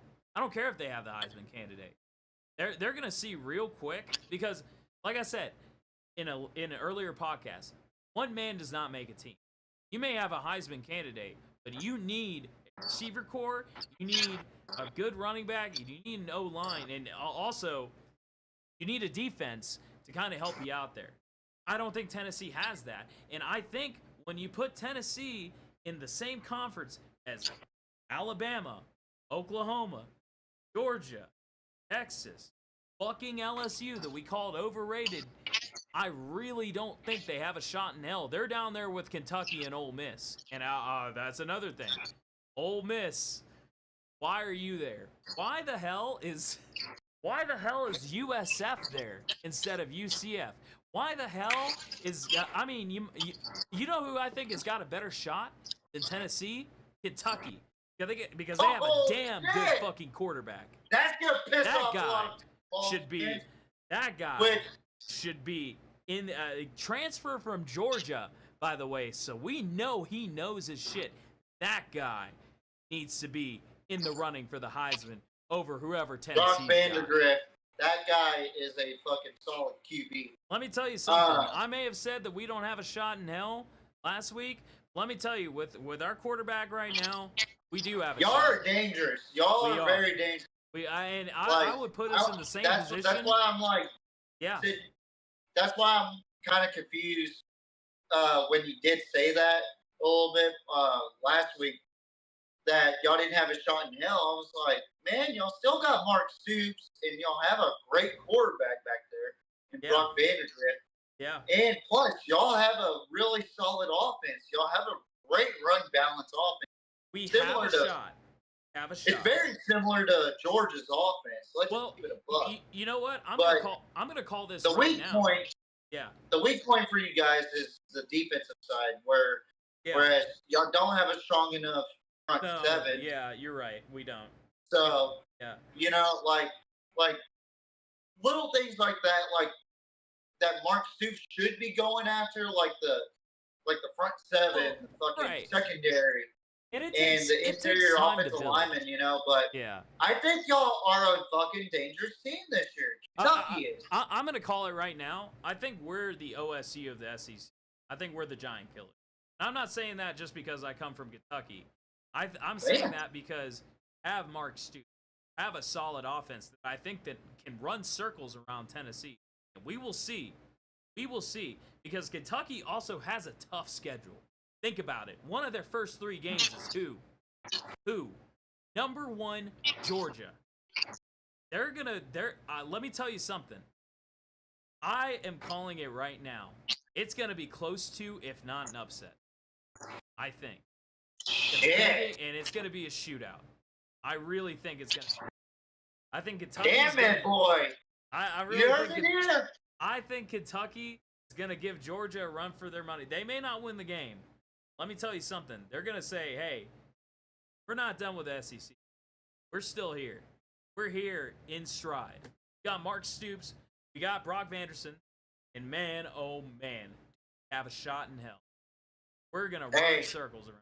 There's one more team that you forgot to mention. You got the University of Texas in DKR. That's going to be y'all's fucking... Oh, yeah. Let me tell you something. May the best man win. Because I think I like that. I think I like you guys that. Yeah, like a virtual handshake to that. Yeah. I mean, Dude, honestly, we gotta set up something for that game though. Like, that would be sick. That would be sick, man. Like if we had a chance to fucking go out there and do like a show and get a fucking better Airbnb than the last one I was at in Austin. Yeah. Oh my god, that would be sick. That would be sick if we could meet up and cover that game. Man, that would be great. I would probably wear the full blue and white, man. That's what I would wear. And that's fine with me because hey, you'll be running around like, hey, I don't know that guy. no, I'll be like, we're bringing them to the fucking 6th Street. We're gonna get fucked up, and just fucking. Yeah. We're fucking going off topic. Oh man, it's all good. But, it's all good. No, like, so this fucking stooge that fucking covers Ole Miss a lot said that Kalen DeBoer is comparable to the worst Alabama head coach that ever coached Alabama. Yeah, I forget what that guy's name is. It was after fucking Bryant Denny, right? Or it was after Bear Bryant, okay? And he had a 32-15 career coaching record over there at Alabama, which isn't Alabama standard, right? Alabama's a blue blood, just like Texas and USC is, in Oklahoma. Yep. But when you compare a guy that hasn't even coached at Alabama yet, you sound like a jackass. Yeah. I'm sorry. Yeah. I do my evaluations on coaches, which I'm not a coach. I've never been a coach. But I have my respected opinion about coaches after season 2. Last season, when Texas had that tremendous year, what did I say preseason? I said they were going to win the Big 12 championship against Oklahoma State. They were a playoff contender. That's what I said. They were going to lose to either Alabama or Oklahoma. Yep. And look what happened. They lost to Oklahoma and still got into the fucking playoff. Yep. Okay? And you know why? Because I pay attention to the fucking program direction, the trajectory of the program. Now, year 1 is probably not going to be as great as people in Alabama think it's going to be, but everybody else seems to think that they're going to go downhill. I think that they're still going to be a playoff player, but a first-round knockout. I think so. Yeah, I'll agree with that. I think that they have enough talent on that team to match up with Georgia once they play. Ooh, okay. And they do play in Tuscaloosa, by the way, and they still have Jalen Milroe. Yep. Okay? So, I wouldn't count out Kalen DeBoer just yet. I would not. Like, I know I said Colorado was overhyped, but everybody dismissed Deion Sanders already. I'm just saying that the hype of Colorado is too much. Let's tone it down a little bit, okay? Yeah. I still think they're a fucking tough team to beat. They only had one bad or maybe 2 bad games in the Pac-12 last season. And it was to fucking Oregon and Washington State. All the rest of the games, they lost by 1 possession. Yeah. Or less. They're a good team. I want to clarify there. They're a good team. They're just not what we consider championship material. That's very different than saying they are a bad team. They're Colorado is not a bad team, and you got to consider that every team needs to rebuild before going for the shot. Right now, they're rebuilding. That's fine. But they are not championship material. That is very clear and apparent from the last games that they played. Now, do I think they addressed a lot of the problems that they had last season? Absolutely. They got better 3 techniques. They got Warren Sapp, Sean Lewis, who played behind Warren Sapp as coaches for the 3 technique. They have fucking a badass freshman in Jordan Seaton who is a fucking dog. Yep. Trust me, I listen to fucking 0 to 6 all the fucking time. I listen to Coach JV show all the fucking time. Yep. Now, my problem is that the Colorado fans don't understand that. And what I'm talking about is the prime sexual. Yep. It's okay to criticize the team a little bit. Yeah. That's for the prime sexuals. But it's not okay to over-criticize the team. That's for Paul Feinbaum and Athlon Sports and the rest of the prime haters. I'm in the fucking gray area. I see the good and the bad. Well, we see it how it is, and we call it how it is. Yeah, because, exactly. That's the thing. Like the whole and reason. to be honest, when Joel Klatt said that Colorado was going to go 9-3, I really do think that they're underestimating the Big 12 in their schedule. Yeah. Especially who they got coming this Thursday, North Dakota State. Ooh. That's going to be a tough one. That's going to be an interesting. Not going to be easy. It is going to be a fucking dogfight. It is. Trust me on that. Like, it is. And those guys are real could be as former players and fans of Colorado. Yep. And they said that North Dakota State concerns them, which we'll get to that here in a little bit. Let's one more thing before we move on to the week 1 predictions. But yeah, back to Pigskin Pete's article. I genuinely think that people are really, really lazy takers. Like, people give out lazy takes. I agree with that. 100%. Like, and Pete agreed with me on that one too. He said, "I'm with you on that." Me and Pete have talked on Twitter Spaces all the fucking time. I haven't been doing it lately because, one, I got shit going on here in the studio. There's a reason why I sound the way I sound because. Oh, we'll get to that. We'll get to that. Yeah. You'll see we next week got an how upgrade much better soon. you sound. Just saying, we got an upgrade soon. It should be here within the next couple weeks. Chill the fuck out. So. If only we could talk to the guy in charge of that, right? yeah, duh. But oh man. But back to what I was saying, I'm just gonna say this out here. If you're gonna fucking criticize somebody, do your fucking research before you criticize them. Yeah, I agree. Bring me some numbers, because I bring me numbers. Yeah. Bring me records. Bring me relevant stats. Exactly. Don't bring me the fucking bullshit QBR ratings because the QBR ratings have gone irrelevant in my opinion. They have. All they show for me is, let's go back to fucking Will Levis's 84.2 QBR. To me, that's the pinnacle. We're talking. We were in the days where people had 100 QBRs, 126, 115. That just goes to show. That just goes to show mediocrity, in my opinion. And honestly, that just shows that the quality of quarterback is declining very far. If you didn't watch either one of those college football games, especially the Florida State and Georgia Tech game, and you sit there and say, "Wow, that was great quarterback play," or "Wow, that was great football," you are part of the fucking problem with college sports and sports in general. Yeah. I get secondhand embarrassment from other people saying, "Wow, that fucking Haynes King kid can fucking throw." I'm sorry? He can what? How many times has he thrown a deep ball and actually completed a pass? Right. I'll wait. Yep. Fucking DJ Uwe can fuck himself.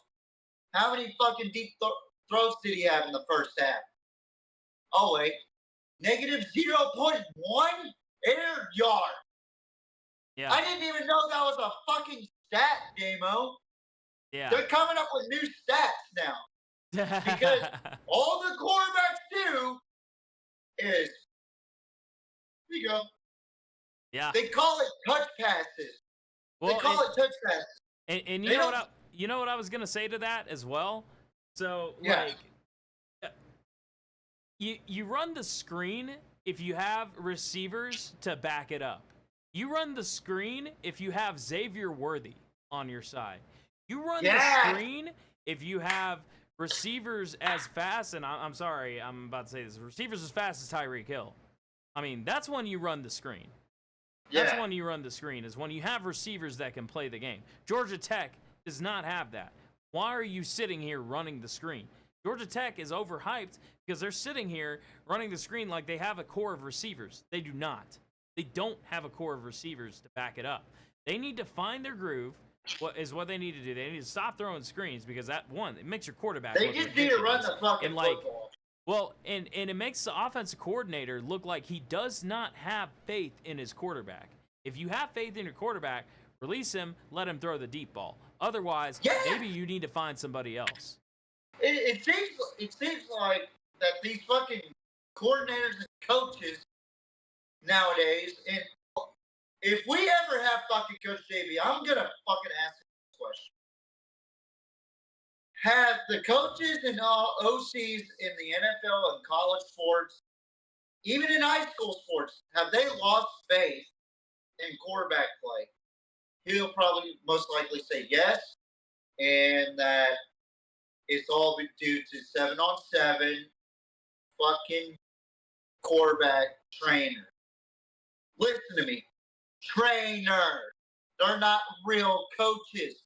I got my boy David McHugh, who is a fucking offensive coordinator down here in my alma mater, which, by the way, I'm going to go commentate Friday for my Ingleside Mustangs. Shout out to the Mustangs, by the way. Shout out to Coach David McHugh over there. He just got done with a showcase down here for South Texas football, where they have 6 different quarterbacks from 6 different schools, like the top 6 quarterbacks that they have. And we need more guys like that. We need ball coaches that can actually train and actually coach, not these fucking bullshit fucking trainers. Get guys like fucking David McHugh to work on the fundamentals of QB play. I guarantee you, you'll see better quarterback play. I saw better quarterback play in my hometown last season. We had a fucking quarterback that was setting fucking records. Yep. School records.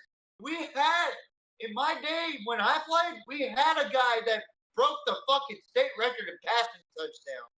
And then a week later, we had another guy that was like fucking 25 miles away from where I live, over in Refugio, Texas, Travis Quintanilla, fucking break that record with 10. Yep. Like, what happened to the quarterback play from 10 years ago? Right. And again, my boy David McHugh, he can develop QBs. He developed 2 down here. My boy Matt, he's developing a kid named Caleb Williams. Coincidental. His name is Caleb Williams. So what? Over in Crowley, Texas. He's going to be a top fucking prospect in that fucking area. Look, all I'm saying is you need coaches and coordinators that have actually played the position or coaches the position to help these guys out.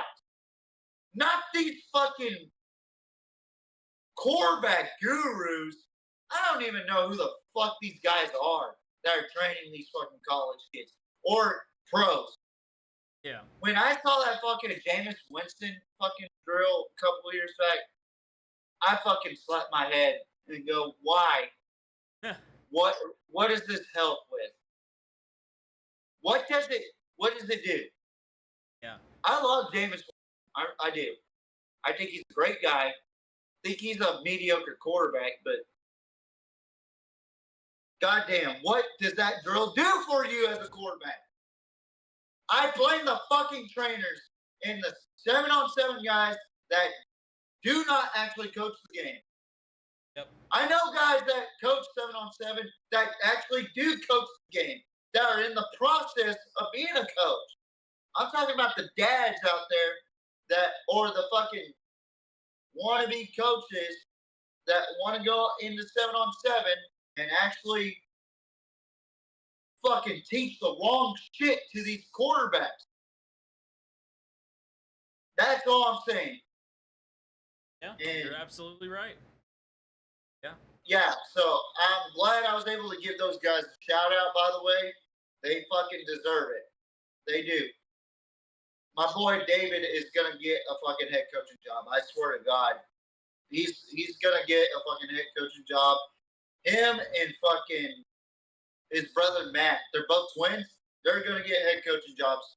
Or maybe a QB coaching job at a college. I don't know. I think those guys deserve a lot of praise and a lot of admiration for what they have done. And they run their own camp down here. Like I can't say nothing bad about those guys. I really can't. I get a chance to talk to David all the time before I commentate a game or I watch a game over in Ingleside, and I'll be commentating every game for Ingleside for the rest of Fridays. That's why we're not doing shows on Fridays, by the way. We're doing it Tuesdays and Wednesdays from here on out. So, that's my whole point to the whole QB watered down play. So, all right. Yeah. I accidentally hit a button on my mouse. Holy cow. Do you want to go ahead and talk about the college football playoff for week 1? College football week 1 predictions. Yeah. Sorry. I don't know why I said playoff. That's why we're you here. got me thinking about the playoff, man. I was like, gosh. Yeah, sorry about that. That was you're good. Fucking move, by the way, guys. So, okay, week 1. This is the official week 1. Week 0 is just a couple games. Week 1 is actually here. This is time of year that I love the most. NFL preseason is just about to conclude. Fucking week 1 of college football arrives. Week 1 of high school football arrives. I'm a football fanatic for a reason. I'm a professional football fanatic. Okay? And so we got 14 games. We're not going to go through every top 25. I'm just going off of the games that interest me a lot. Okay? And Jamo is there with me on it. Yep. So we're going to start off with game number 1. This game is being played on a Thursday night. We have the North Carolina Hard Heels traveling to Minnesota to take on the Minnesota Golden Gophers. Ooh, okay. Okay.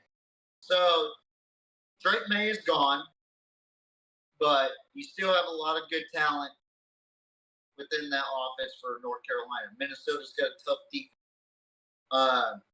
I'm not really sold on Minnesota's offensive play. I'm not really sold on PJ Fleck. I'm actually tired of PJ Fleck. Give me North Carolina to win this game. 28-24. 28-24. All right. Yeah, I think North Carolina, they're going to start off slow, but they're going to finish with a strong finish, you know. And Mac Brown has done a phenomenal job over there in North Carolina, staying relevant into the ACC picture. Even though they have Clemson and Florida State. I know I said Florida State, but I'm talking about over the years, motherfucker. In Miami and so many other teams, right? But I got Unk. That's what I call North Carolina, Unk. UNC. Yeah, man. 28-24. I gotta say, you know, like I think you're right, but personally, my heart, you know, can't go along with that prediction. You know why? Yeah. I gotta bleed the right kind of blue, not that light blue that everybody's so keen on. I kind of like that blue though. It looks nice. I mean, it's a good color. Crisp. Just the fact that it's associated with that, you know, I feel like it. There's better shades. Okay, of blue. stop thinking about the basketball rivalry. Yeah, We get it. there's we get better it. shades of blue, man. There's better shades of blue. Okay, I like your Pepsi-colored fucking blue. Thank you. Appreciate it. Like the checkerboards too. All right, But so you got especially back UNC. when Andre Woodson was playing. Beautiful. Oh man. So, We got game UNC number for that. 2, Yep. another Thursday night game. The game that everybody's talking about right now, especially once it comes to Coach Prime and Colorado. They'll be in Folsom Stadium taking on North Dakota State, the FCS powerhouse that everybody's scared to fucking play. North Dakota State travels to Colorado. You got physicality and you got talent. I think this fucking game will define how Colorado's season will go. I think this is going to be a knockout, drag-out brawl. I think this is going to be a close game. But I think that Colorado's offense is too much for that defense from North Dakota State. Give me the Buffaloes over the Bison. Yes, I said it. Colorado is beating North Dakota State. I think that their interior offensive line's better. I think their defensive line's better. And I think that the talent surrounding Shedeur, as far as receiving core, is unbelievable. You got the best fucking player in college football, and who I have as a Heisman contender, Travis Hunter, and then you got Jimmy Horn Jr. and the Vanderbilt fucking transfer.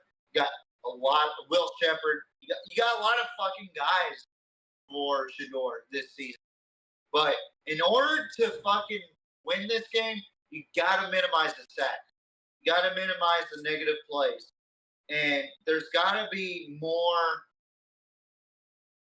want to throw instead of need to throw from Shedeur. And Shedeur isn't a bad quarterback by any means.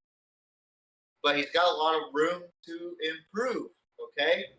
But I think that if you use that offense to maximize their potential the right way, and you have those receivers beat out those fucking corners from North Dakota State, you have a great chance of winning. You might even blow them out, but I don't think they'll blow them out. It'll be 34-27. Jamo, you got any thoughts on that before we move on to the game? Yeah, I think, I don't know, man. Like, I really do think you're right on the money with that. Like I said, we mentioned that Colorado was last week. We didn't want you guys to take that as they are a bad team. They are a rebuilding team, right? So these guys still have what it takes to compete with, in the FBS and in the college football. But we just don't think that they have what it takes to be a contender when it comes to the college football playoff level. When it comes to Alabama, more Georgia, or less Ohio State. It's more or less about who they play in the Big 12, basically. Exactly. Because the Big 12 is going to cannibalize each other. Right. Just like what Joe Platt, just like what Matt McChesney and Bailey Price, and I kind of said it, but I didn't say cannibalize. I said beat each other up. Right. Because I'm not smart enough to say cannibalize. Well, and more on that, I think that Coach Prime is doing a good job. I just think he hasn't. He's kind of like Mark Stoops was at the beginning of his reign in Kentucky. That's the best comparison I can make. Mark Stoops is a legendary coach, and he's done a lot with Kentucky's program, and he's turning it around. Isn't Mark Stoops the winningest coach at Kentucky? He is currently, but he didn't start out that way. But y'all also had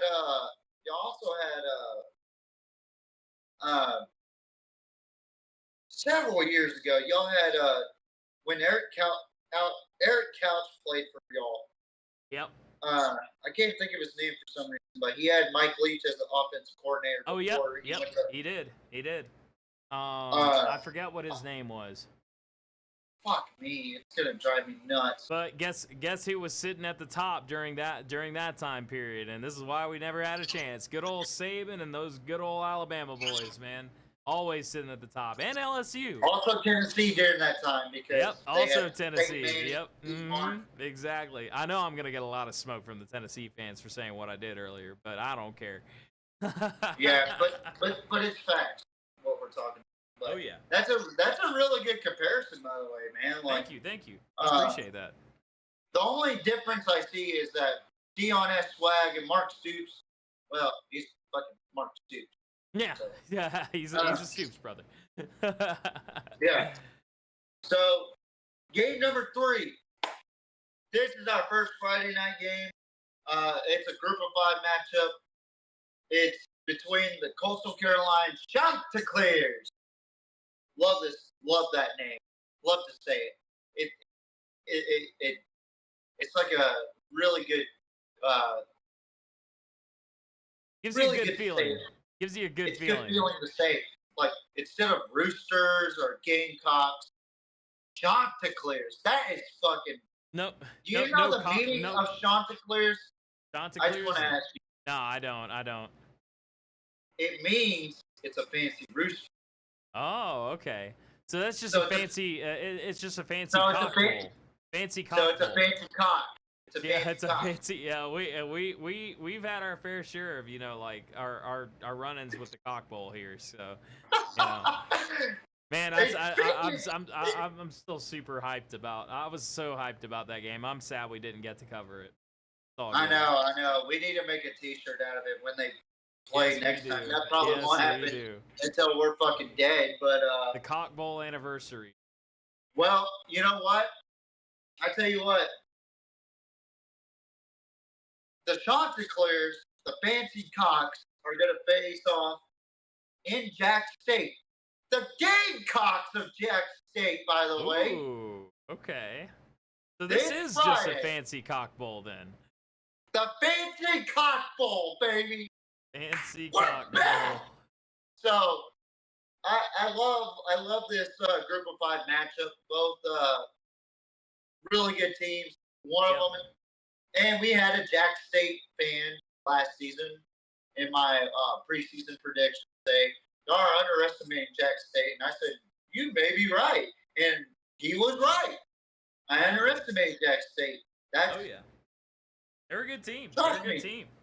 I take my L's very well. So I think Jack State's a good football team, and I think Coastal, they're on the decline since Grayson McCall transferred over to NC State.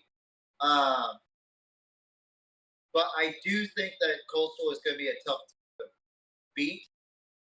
They have a really good coach over there. They're well coached over there. But I think that Jack State takes this victory I agree. for the Gamecocks and beats the Fancy Cock 27-24. 27-20. That's pretty close, man. Yeah, I think it's going to come down to the last second field goal. The Gamecocks of Jack State, they are fun to watch. Do you ever watch Conference USA or Sun Belt Conference team and you end up watching Jack State? Yeah. Or teams like Coastal Carolina, James Madison, Appalachian State. A&M fans are familiar with Appalachian State, but I'm not going to talk about that. I mean, are we forgetting the big boy? Are we forgetting the big boy in the Sun Belt? Come on, Corey. Oh, back in the days of Corey Robinson, I used to love watching Troy, man. Love Troy. watching. Oh I mean, man. they're not as much of a big boy in the conference right now because they got plummeted. they got a lot of good teams this year. Yeah. But yeah, I think Jack State takes victory over Coastal Carolina. Coastal Carolina. It'll be a Sun Belt versus Conference USA matchup, and it'll be a good matchup too. I love this matchup. Sure. Fancy cock bowl. So, I like it. Fancy cock bowl. We need to have like a special fucking shirt design for the fancy cock bowl. If Coastal Carolina, Jack State, and South Carolina ever face each other in that big old triad, we're gonna call that Season of the Cock. The Legion of the Cock? Is that what you say? No, season of the Cock. Season of the Cock. Oh my God, that is fucking brilliant. Great marketing strategy, by the way. Hell yeah. Put that on a t-shirt. Season of the Cock. Fuck yeah, why not? So, this last Friday night game, it's a Big 12 versus ACC matchup. And people are going to get confused when I say ACC with this fucking Stanford Cardinals. I'm not real thrilled about that move either. I said it last video. I said it. I believe that it was a stupid move and a desperate move for the ACC to get Stanford and Cal, but that's just me. They'll be hosting the TCU Horned Frogs. Ooh. So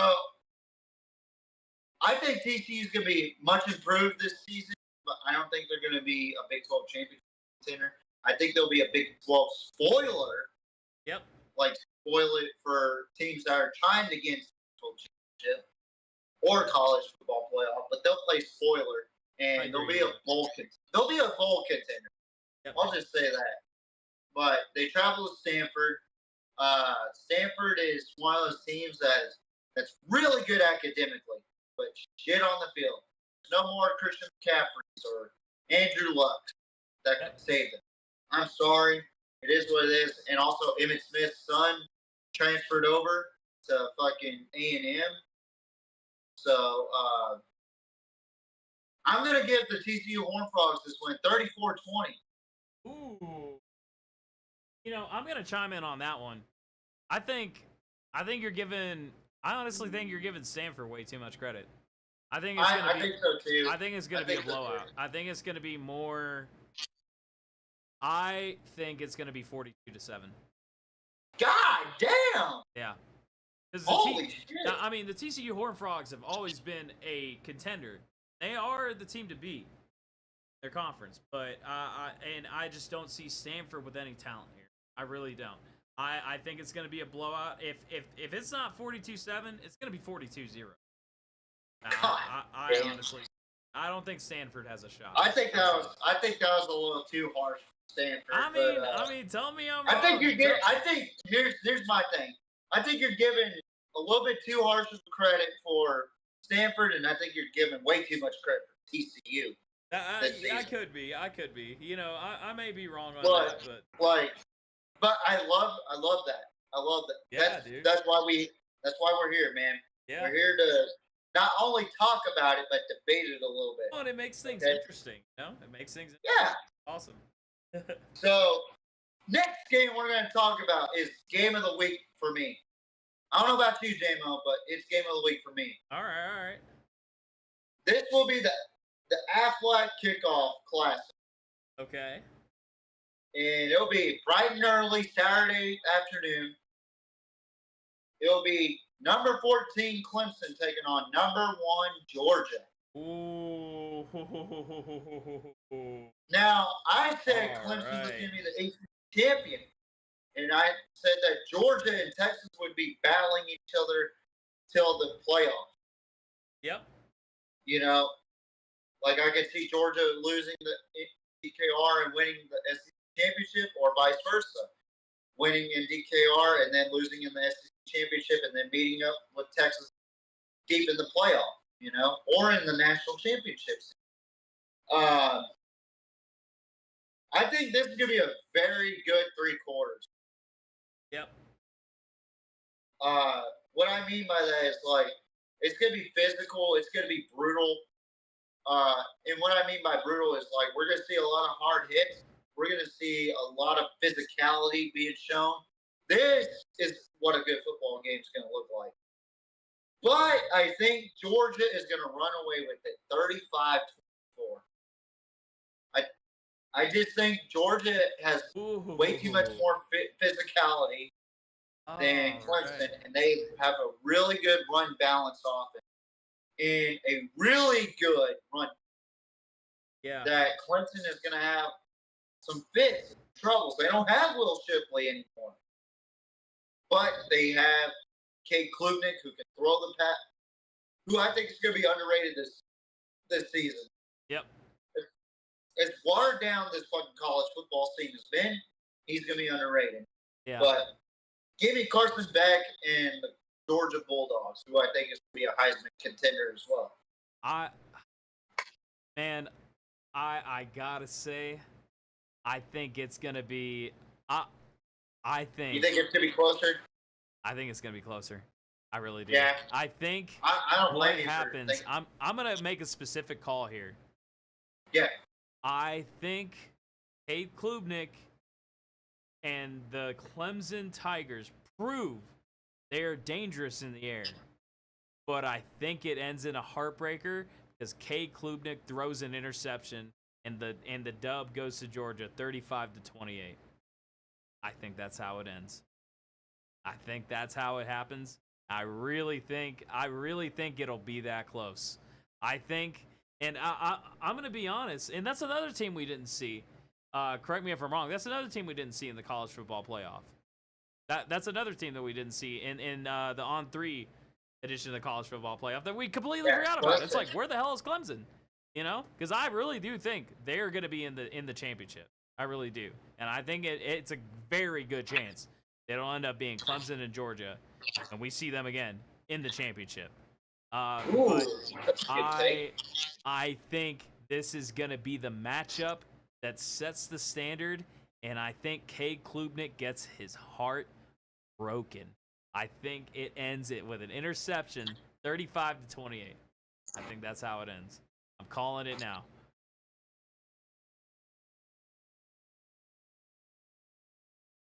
You read the fucking script, didn't you? Yeah, maybe I got a preview at the script. Yeah. God damn it! There goes my predictions. If there's an interception, a game-winning interception in that game, they're gonna take me down, man. Fuck it. No, they're coming down. They're gonna call you Nostradamus and all this other shit. Yeah, bro. Like, call me a soothsayer. You can get fucking every other game wrong, but if you call one fucking game right, soothsayer, yeah. Especially this fucking game, everybody will be fucking doing a fucking Chicago backhand for you. I really do think that Clemson has the talent to compete. Yeah. I think they are physical. I don't think they have much of. I think they have a little bit of a run game, but they have a pass game. That's very dangerous. Yeah, they have a dangerous pass game. I think. Georgia's defense on the pass is better, slightly. Yeah. I think that's where they capitalize. I think where they take the win. I agree, man. I really do think this is gonna be game of the week. I look forward to this matchup. In my opinion, I think Georgia just runs away with it. It'll be like a 28-24 fourth quarter late finish where you see Trevor Etienne score a touchdown because Georgia allows their convicts to fucking play. So that's fucking bad. Now, on a serious note, I do think that Trevor Etienne will have a role to play in this team. I could see either Carson Beck doing play action very well in this game. I think he's a very talented quarterback that nobody gives him credit for. They said, or they're saying already that he's going to be like a fucking downgrade from Stetson Bennett. I disagree. I think he's better than Stetson Bennett. Yeah, I agree with you. They're only saying that because Georgia lost to Alabama and didn't make it to the college football playoff last year. Yep. You know, and I hate that for Georgia. I respect Georgia as a program as far as like being on the field and actually seeing them play. I love their style. They are just fucking Kirby Smart physicality. Kirby Smart was the DB, by the way, folks, at Georgia. And he even said that he wouldn't recruit him. Yep. Just keeping it real with y'all. But this next game, game number 6, this one is intriguing. Number 8, Penn State. My overhyped team, the Big Ten. Taking on a rival out of the Big 12 this Saturday in West Virginia. They will be traveling to Morgantown, West Virginia. All right. My question was, can Drew Aller make the big plays? Can Drew Aller lead Penn State to victory? Not just relying on the run game, not just relying on the short pass game. Can Drew Aller play like a 5-star, like the so-called fucking experts say? Can he perform in a big game? I consider this a big game, right? For one, I think West Virginia has vastly improved. Yep. They look 10 times better than what they looked like in the last 2 seasons. They actually improved last season, but I think this year they're a fucking threat to the Big 12 championships. They are. Yeah, I agree. Like I could see them being a disruptor instead of a spoiler. Yep. And a difference between a spoiler and a disruptor to me, disruptors actually disrupt the championship scene for a conference and actually get in. Like Oklahoma State last year. They started off slow. Ended up being a disruptor for a lot of teams. Oklahoma, Kansas State. A lot of teams that were college or Big 12 championship material championship teams. They beat them. Yeah. You know, and that's what a disruptor does. They don't give a fuck how bad they start out. They finish strong and they get into the conference championship. West Virginia has that opportunity. Okay. And I think Penn State's defense is great and all, but I think that West Virginia has, dare I say this, a little bit more physicality this season. A little bit more physicality than Penn State. A year ago, I would have said Penn State by 40. Yeah, same. This year, I got West Virginia winning this game, 24-21. Oh.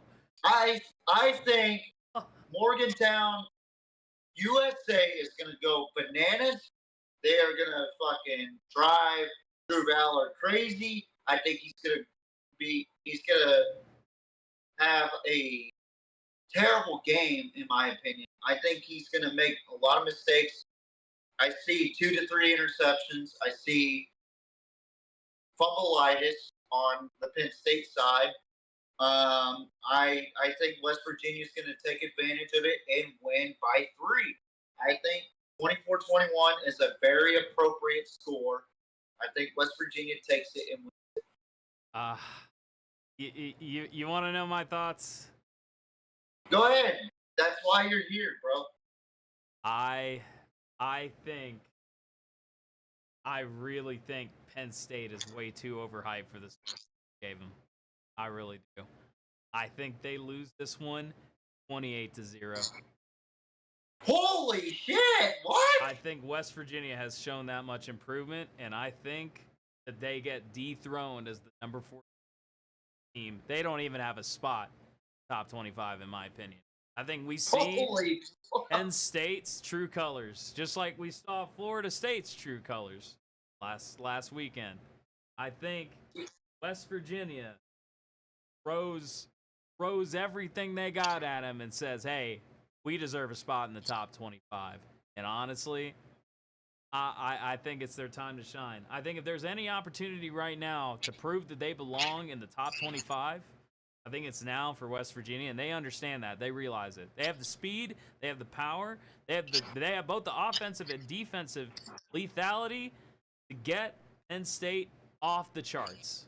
And I think they're going to do it. I'm calling this one 28-0. I think they shut out Penn State and absolutely dominate them. I'm calling that now. I was originally going to say 35-0, but I don't know. I think they're still a little new. I can see them being a little bit like, I don't know, a little bit like reserved with their offense at first, but I think once they hit their stride, they're gonna keep on going. So I really think that's that. Sorry, Penn State fans, your teams are way overhyped, and I think it's about time everybody knew about it. Shit. I didn't think they were that fucking overhyped. God damn. I think West Virginia is. I really think West Virginia. I just think West Virginia is better than what people think, you know. But 28-0, holy fuck. Well, West Virginia's always had one thing, and that's speed. They're lethal. That's true. They are lethal. Penn State doesn't have it. I think West Virginia's a very dangerous. And I think Drew Aller's gonna fuck up many times in this game. I think Drew Aller is one of the most mediocre quarterbacks in college football right now. Yeah. But moving on to Game 7, we're halfway there, Jamo. All right. South Dakota State, the Jackrabbits, 2 years in a row, FCS national champion. Yep. They will be traveling to Stillwater, Oklahoma, home of the Oklahoma State Cowboys, ranked 17th in the country. Let me tell you guys this. Don't underestimate South Dakota State, but don't sit there and say that Oklahoma State's going to lose it. Right. I think this is going to be a fucking fun matchup right here. Yeah, I agree. And the reason why I say that these Big Sky schools like Montana State, I don't know what conference they're actually in, but Uh-oh. Discord update.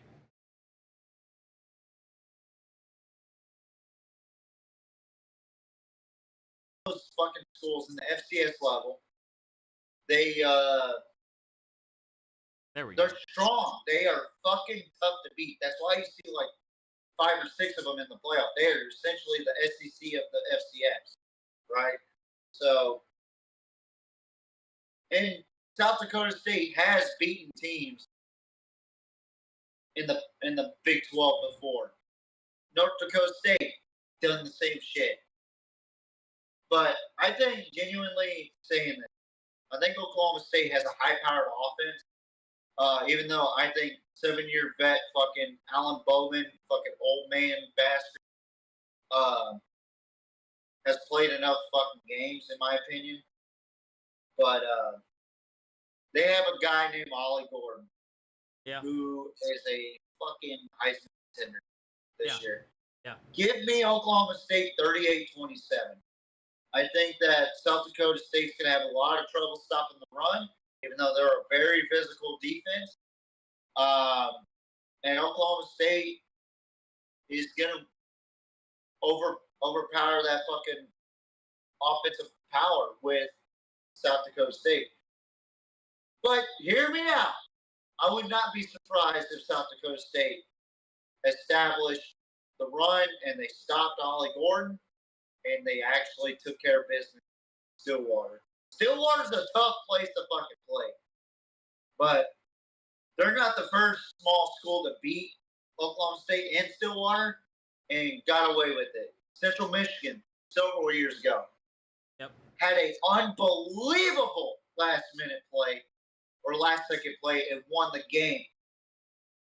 I could not fucking believe that play. But, Jamo, what are your thoughts on Oklahoma State and South Dakota State? I think Oklahoma State. I'm gonna agree with you with your margin. I think that's pretty good. I have a slightly bigger margin. I think Oklahoma State wins it 45-28, just for the sole reason that Gordon's a Heisman contender and he's gonna run away with it. He's gonna run away with it. As soon as he gets I think he's gonna have well over fucking 150 yards or more. Oh, I'd say this is one of his 350, 400-yard games.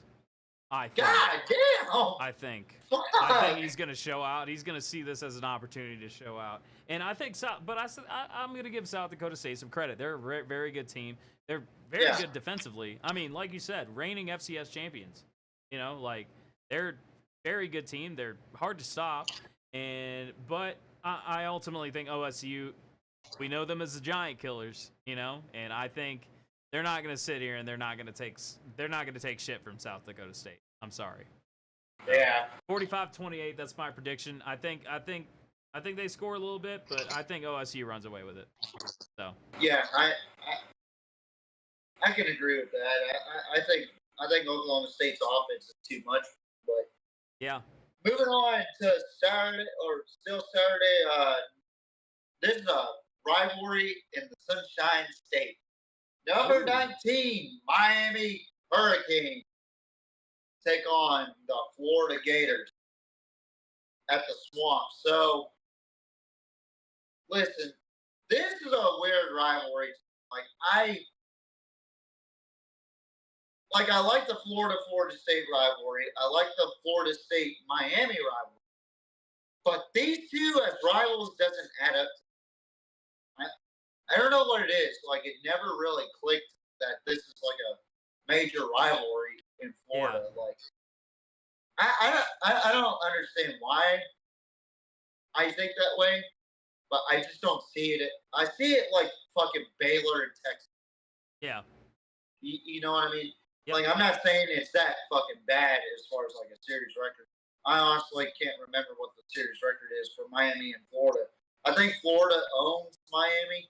I could be wrong, but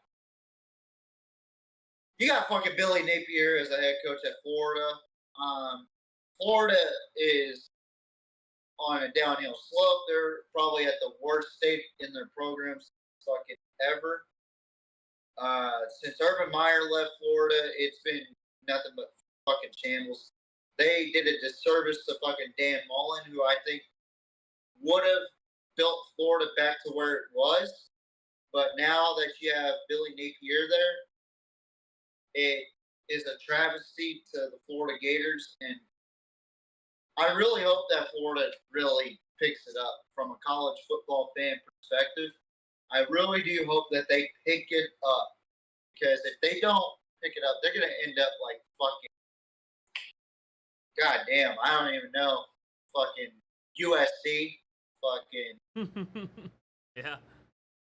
Like, I know I said USC is the dark horse for the Big Ten, but I'm just saying in the state of affairs, guys, yep. for how bad a program really is, But Miami, on the other hand, they're going to be a threat in the ACC this year. I really like Cam Ward. I think he's one of the top 5 quarterbacks in this fucking country or in college football. I think that their offense is unbelievable. What their biggest question mark is, can Mario Cristobal make the right fucking call? Yep. Mario Cristobal has had successful teams with Oregon. Can he make the right calls for Miami? I got Miami winning 38-17. Ooh. I think Billy Napier is going to get fired mid-season. I really do. Jamo, what are your thoughts on this game? What'd you say, 38-14? 38-17. 38-17. Okay, I like that margin. I really, really like that margin because, honestly, I think Miami's a team that can run away with it. I'm going to keep it pretty plain white bread. I think 42-14. I think as soon as Miami runs away with it, it'll be 42-0 at the half. And then they put in their second string, and then they just decide to play around with Florida. They'll make it a ball game, I think. But 42-14 is what I got. I think Miami's way too fast for Florida, and I just don't think that Florida program can keep up. Another one of the SEC teams that I think should consider a move here pretty soon. I really do. Shit. Yeah. Okay. So here we go. Game number 9. Group of 5 matchup. Which I think if the Pac-12 was still alive, they should have gotten the Boise State. Will travel to I can't remember the town's name, but they're traveling to Georgia Southern. Another great Sun Belt team. Yeah. Physicality, I don't know if they still do the triple option or if they're going to start doing the spread like college football 25 said they were going to do. Yep. But I don't know. They have a fucking Lamar Jackson as quarterback, Dexter Williams the third for Georgia Southern. But I like Boise State in this matchup. I'm going to make this real quick. 45-24. I think Boise State takes it. It'll be a tough start, but I think Boise State will fucking pick it up in the second quarter and continue on winning against teams like Georgia Southern. Yeah. I think Boise State, it is time to get into a conference that actually matters. I don't give a fuck if it's like a merger between the Pac-2 and the Mountain West. You need to go to the fucking Big 12. Yeah. To face your rivals like I agree. The competition. not the fucking Big 10. Yeah. No. Yeah. That's not your style of play. Style of play with Colorado, Utah, BYU. Yep. I agree. Arizona State. That is your style of play. Yeah. That's my opinion. But I agree. What? Any thoughts on that game or? I'm gonna put it a little closer. I think it's gonna be 38-7. Okay. Because I think Boise, they're a good team, but honestly, I think they're kind of soft because they've been playing teams such as Nevada. Oh shit! Why don't you just throw your fucking school underneath the bus, man? Yeah. I mean, tell me I'm wrong.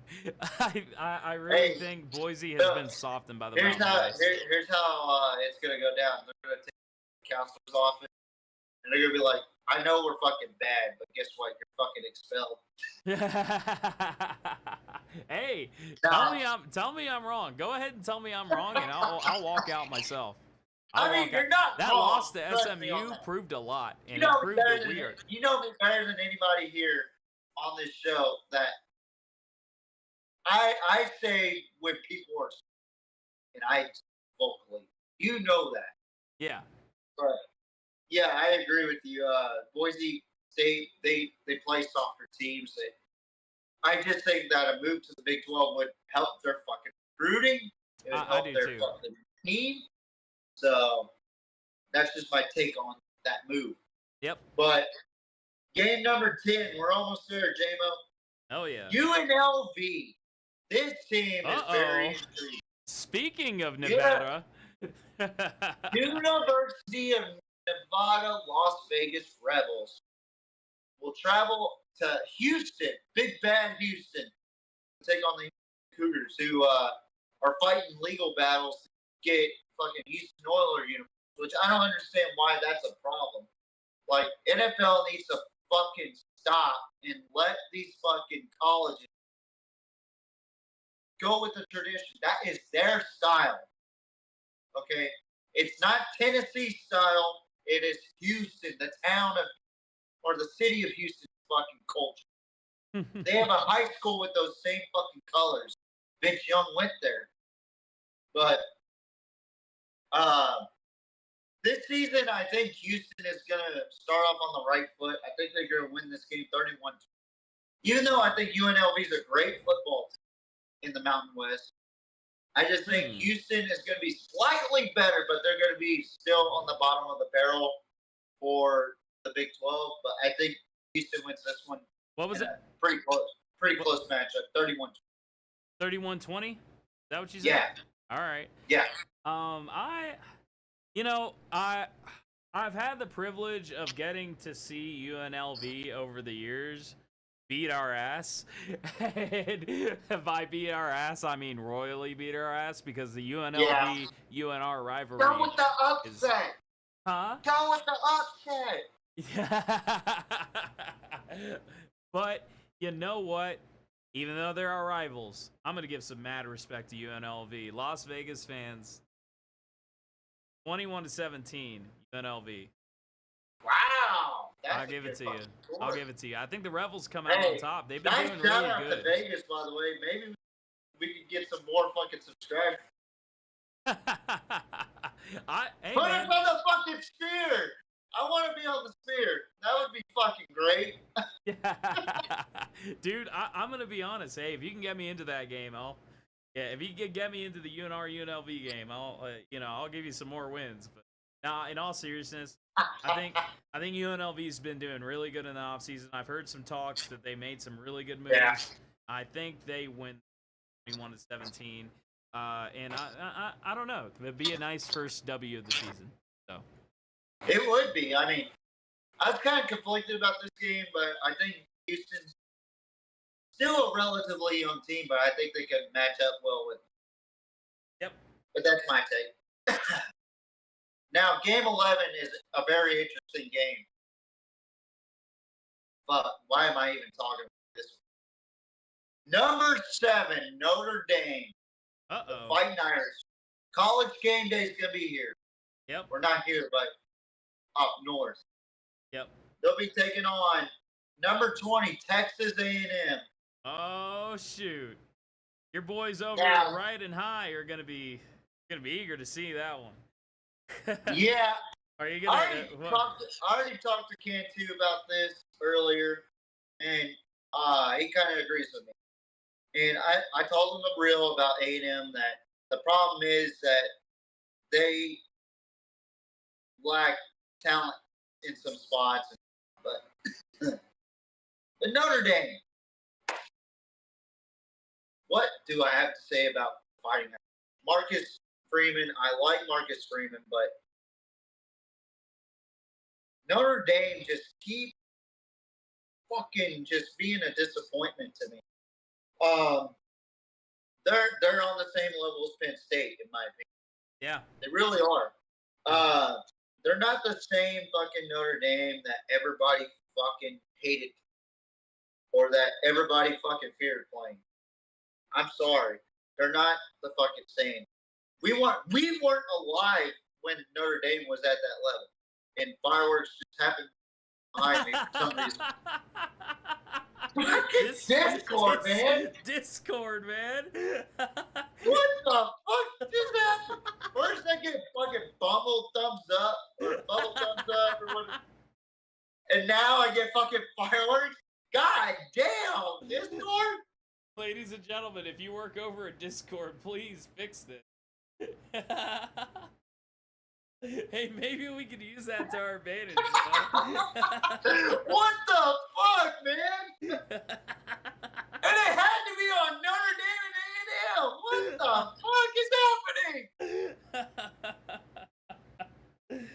Oh my god, dude. I just saw it on the big screen too, and the fireworks actually showed up too. That's the funny. All right, so Notre Dame, they're not the same as the old Notre Dame where it was Catholics versus convicts, which we were never alive until the 90s when that happened. Texas A&M hasn't been relevant since 1998 in the conference championship game in the Big 12, and they haven't won a national championship since 1939.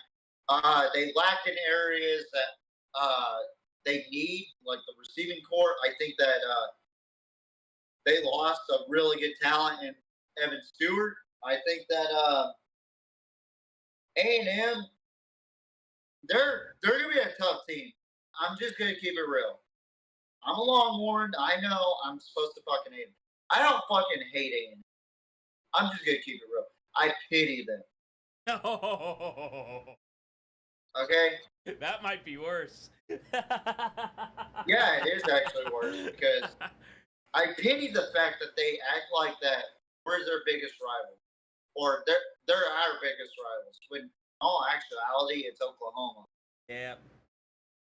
Check the fucking series record, homie, because A&M has not matched up to our fucking standard in any level of football, man. I'm sorry.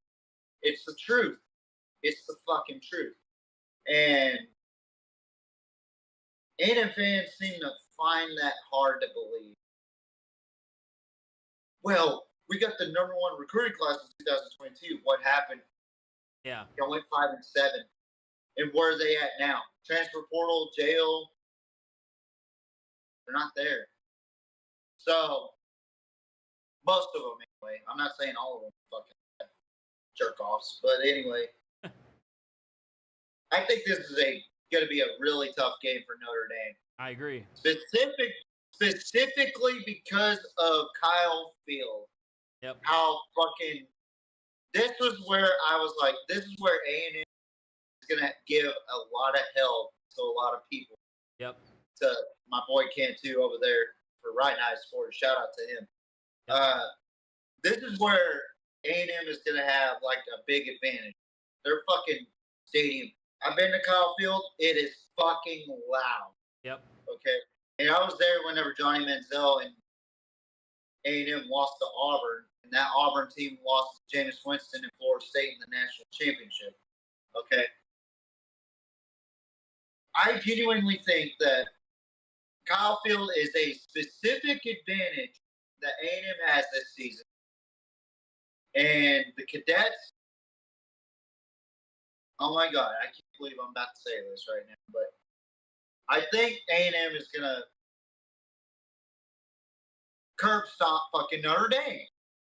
Wow. And I don't mean by score, I mean by yards, by Yep. turnover battles. I'm The with score is you. going to be 38-27.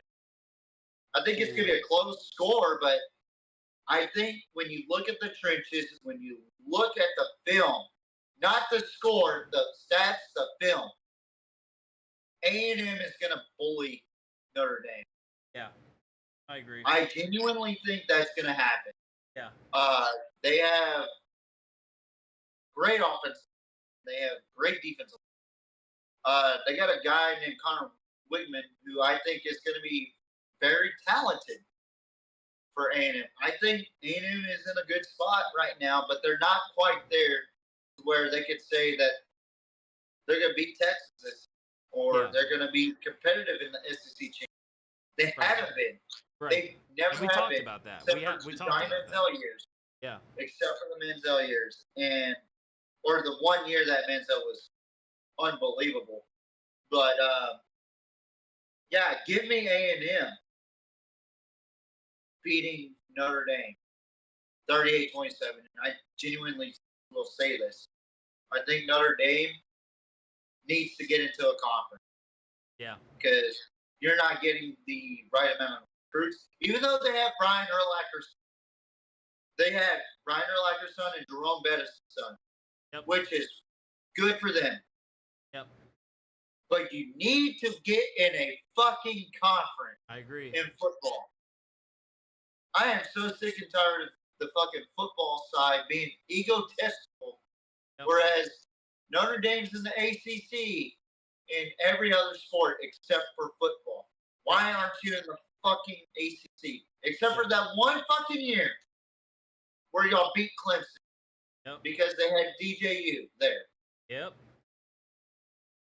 Get in a fucking conference, Notre Dame. I'm tired of fucking saying this. I'm tired of doing it on College Football 25. Get in a fucking conference, please, for the sake, for your fan base, for the sake of Catholic or Touchdown Jesus. You need to get in a fucking conference. Imagine Notre Dame in the Big 12. Yeah. How much revenue fucking the Big 12 will get back. Think about that. Yeah.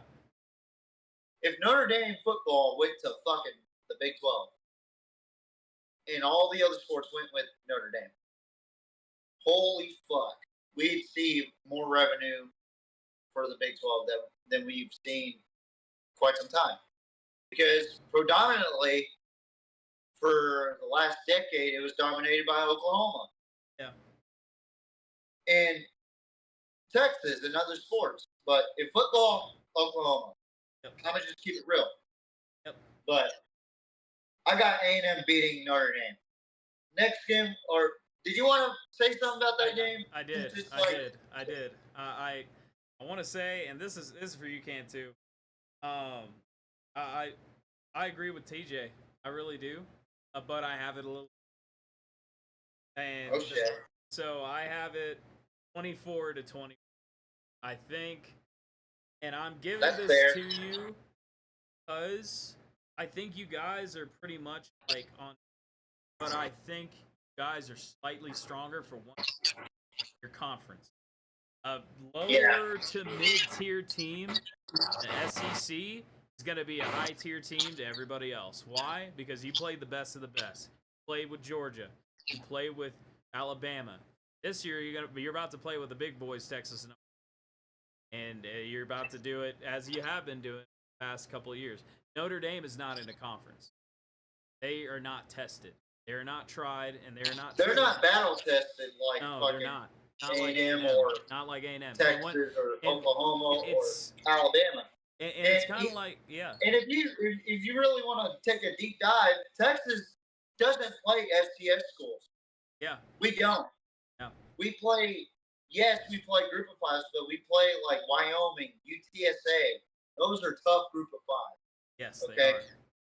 Yeah. But Notre Dame plays mediocre team after mediocre team after mediocre team, except for Michigan one and year. They claim to be good. They claim to be good. They claim to be the cream of the crop. Me and TJ were talking about it, and I agree that Notre Dame should go to the Big 12. But just say for a minute, they went to the SEC. Say for a minute they went to that conference. They now are. I want to say that they're under Tennessee. I want to say that they come out. I'm going to say this right now. You're going to fucking be surprised about this fucking call. I would think they would drop under Florida. I think they would drop under Florida or South Carolina. In this fucking SEC right now, they would drop under fucking Florida and South Carolina right now. I didn't have them. Now you're surprising me. I didn't have them going that low. But you know what? Now that you mentioned it, I can see it. Because these Notre Dame fans, I'm tired of hearing about it. Oh, if we were in a conference. They're arrogant. And I'm sorry to tell you guys this, but besides Alabama and Georgia, who's now, in my opinion, a blue blood. Yep. Let's call it that. Yep. Absolutely. There's no other blue blood out there. Yeah. Like, Notre Dame is not a blue blood anymore. No, they're not. They haven't been USC's not a blue blood anymore. Yep. And I hate to say this because this is my fucking team. Texas is not a blue blood anymore. They're not. And people can call me stupid for saying this, but let's look at what's going on in the last 20 years. How many national championships has LSU had compared to fucking Texas? 3? Yep. Okay. What about Georgia? 2? Yep. Alabama? Can't even count. I mean, USC had 2. Or one of them, and then appeared at 2. We appeared at 2 and won 1. And that was the start of the Alabama dynasty right there. And the fall of the Texas dynasty. And Oklahoma is in the same boat as Texas, too. Yeah. They've been in college football playoff winless. They have only won 1 national championship, and that was back in 2001. Yep. Think about that. You can win all the conference championships, all you want.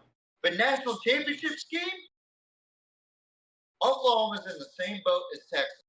Yep. As far as that. Okay. And honestly, as of right now, we could say LSU's a blue blood. We could say that fucking Alabama, Georgia, hell. I can't say Florida because Florida's downhill. They haven't won a national championship since the Tebow days. Yeah, well, can't say Auburn because they haven't won consecutive titles or multiple titles. Can't say Florida State. Yeah. Ohio State. I would say Ohio State's still a blue blood. Well, so you got only 4 blue bloods basically. Yeah. Think about that. Yeah. That is insane to me. How the shift of dynamics, like everybody talks about the revenue and the shares. Yes, they're the blue bloods of that. I'm just talking about on the field how you play, there's only 4 fucking teams that I can think of on the top of my head that are actual blue blood as of right now that have earned that title. Not fucking given that title, but earned it. As a fucking recent blue bloods. I'm not talking about the entirety. Yes, Texas and Oklahoma are blue bloods. Yes, I know that, but I'm talking about recent blue blood. But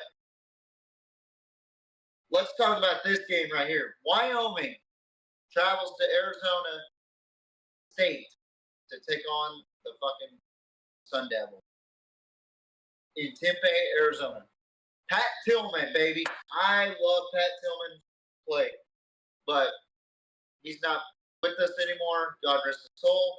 His fucking award was chastised by ESPN giving it to fucking the Prince of England or some shit. I don't fucking know.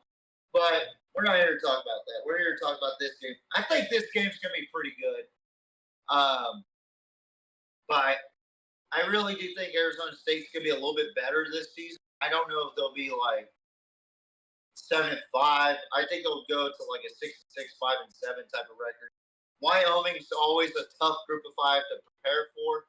They beat Texas Tech last season. I wouldn't be surprised if they beat Arizona State this season. But I got Arizona State winning 31-27. Jamo, just a little quick insight on that, or? Is that 31-27? Yeah. I honestly think it's going to be a lower score game than that. I think it's going to be 21-14. That's fine. Yeah. I think it's going to be 21-14. I just don't think their offense is good this season. I don't think they're as good as other teams this season. I honestly think that Wyoming has gotten a little bit better, but I still think Arizona State, like you said, is that much better. I just don't think Wyoming has reached that level where they haven't compete. They can compete with Power 5 levels, even though they beat Texas Tech last season.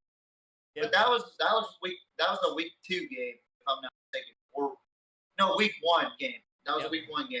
Okay. And I fucking chastised Texas Tech for talking shit. But that was last season. But yeah, I could see that, honestly, a low score game. And like I said, I could see Wyoming winning the game too, so I was actually torn about that game, but anyway, so that was the last Saturday game. Now we move on to Sunday, the only Sunday game. Second to last game we're going to talk about. Number 23, USC, the team that I think is going to be a dark horse in the Big Ten, will take on number 13, LSU Tigers, who I think is the SEC overrated team, or not overrated, but overhyped. And they will be playing in the Modelo Las Vegas Classic. Doesn't that sound good, J-Mo? Modelo playing on a Sunday and Allegiant Stadium. At Allegiant, I love that stadium, by the way. It's still got that fresh new smell. Love that stadium. Oh, my God. Fucking home of the Raiders. Oh, yeah. The Vegas Raiders. Probably not the same. They're bringing back that organization. Even though I got them low in my fucking predictions, but I love what Antonio Pierce done to that team. But that's not what we're here to talk about. We're here to talk about the USC Trojans, who I think is a dark horse, taking on LSU Tigers, who I think is a overhyped team in the SEC. Now, I'm not saying this is going to be a fucking blowout. I think this is going to be a fucking good matchup. My question is, can the quarterback play from LSU can the quarterback play from LSU match up to the USC quarterback play? And can the USC defense compete against that fucking LSU offense? It's going to be real close. I think it's not going to be like the USC-Alabama game several years ago. I actually think USC is going to take this game. I think they're going to have home field advantage, even though it's a neutral site game. I think it's still a home field advantage. Yeah. Vegas is so much closer to Los Angeles than Louisiana. Los Angeles Then fucking Baton Rouge, which Yep. I've been there and it smells fucking horrible. Baton Rouge, but I'm not here to talk Baton Rouge. I've only driven past it and went to that fucking gas station where they had the old ass tiger. Apparently that tiger died. Oh I man. Yeah. That sucks. Rest in peace, Mike the Tiger. That's inside that convenience store. All they would feed is like fucking processed fucking meat. It was disgusting.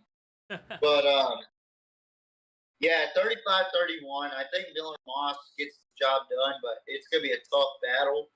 I think USC's defense will be much improved, but they're still gonna give away points. That's just the name of the game against an offense like LSU.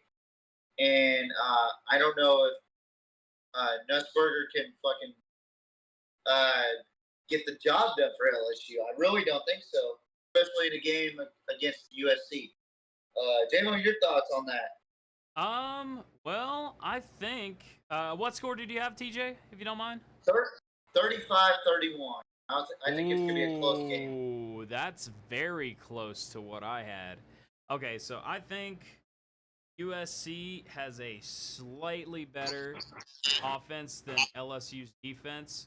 I think they win the shootout by a little bit of a long shot, by specifically a touchdown and a field goal. I think USC takes it 31-21. Okay. That's I fair. think that's respectable. I think the two teams have a good matchup, even though we said LSU is overhyped. I still think they can compete with USC. So, people out there, you got to understand, when I say overhyped, doesn't mean that they're bad.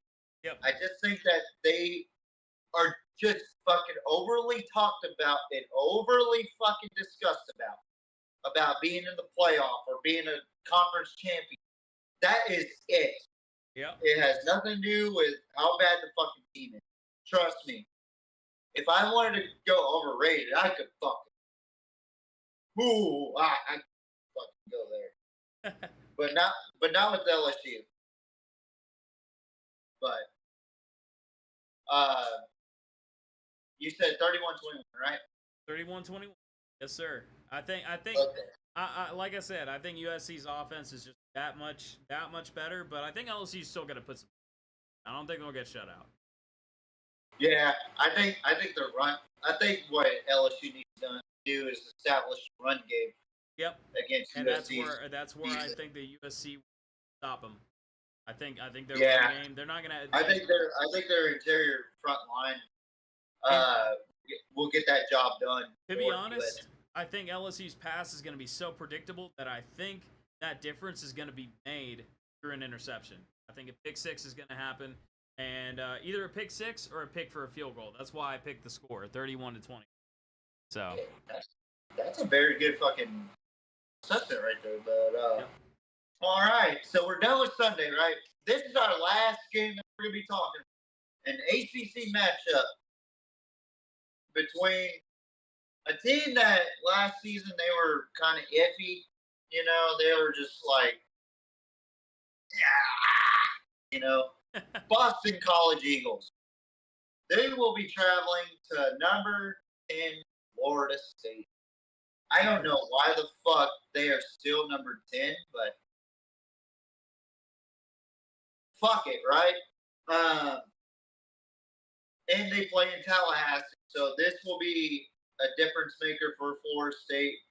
I think that Florida State got off on the wrong foot, and Mike Norvell will get things adjusted accordingly on the defensive side. And we're probably going to see more run balance than fucking screens and fucking bullshit throws from DJ Uigaleve or whatever the fuck. I got Florida State winning pretty big here, 38-17. I just think Boston College is one of those fucking bottom of the tier fucking AC. Who do you got in? What's your take on it? I do have FSU, but not by that much.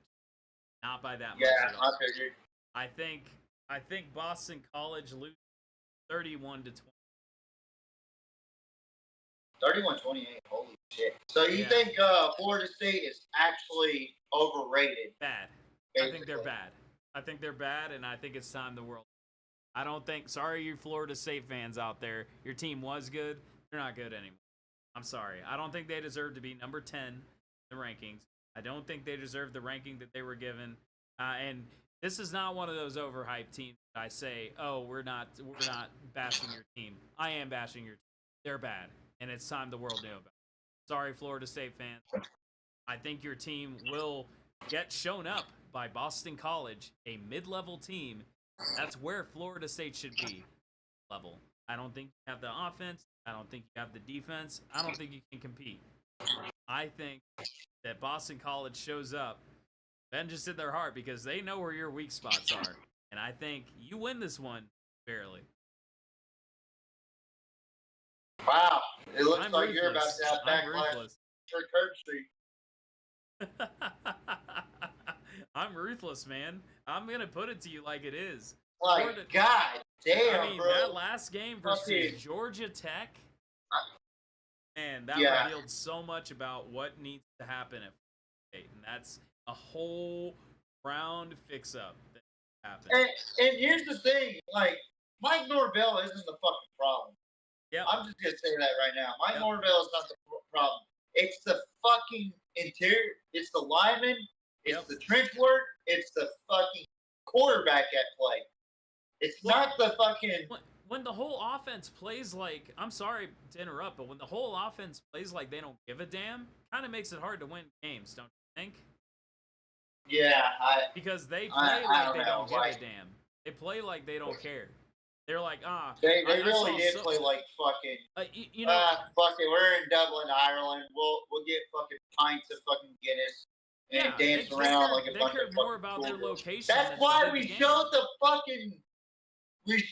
fucking TikTok from Mr. Go 30, Yeah. Brendan Clinton. Yeah, dude. We showed that shit. Shout out to him. But we showed that for a reason. They were not ready to play.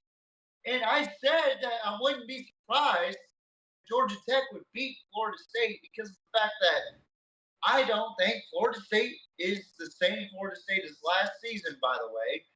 And also, what I would have fucking added on is that I don't think they're ready to play a team like Georgia Tech, who has a real linebacker, by the way. Did you see 44 Oh yeah. out there? Oh yeah. It was playing That his was ass off. me. That was me when I was in fucking junior high, man. Yeah. Like when I was a middle linebacker, playing middle linebacker, I had the fucking old school neck roll like he did, Yep. and I wore that 44 loud and proud. So Oh, yeah.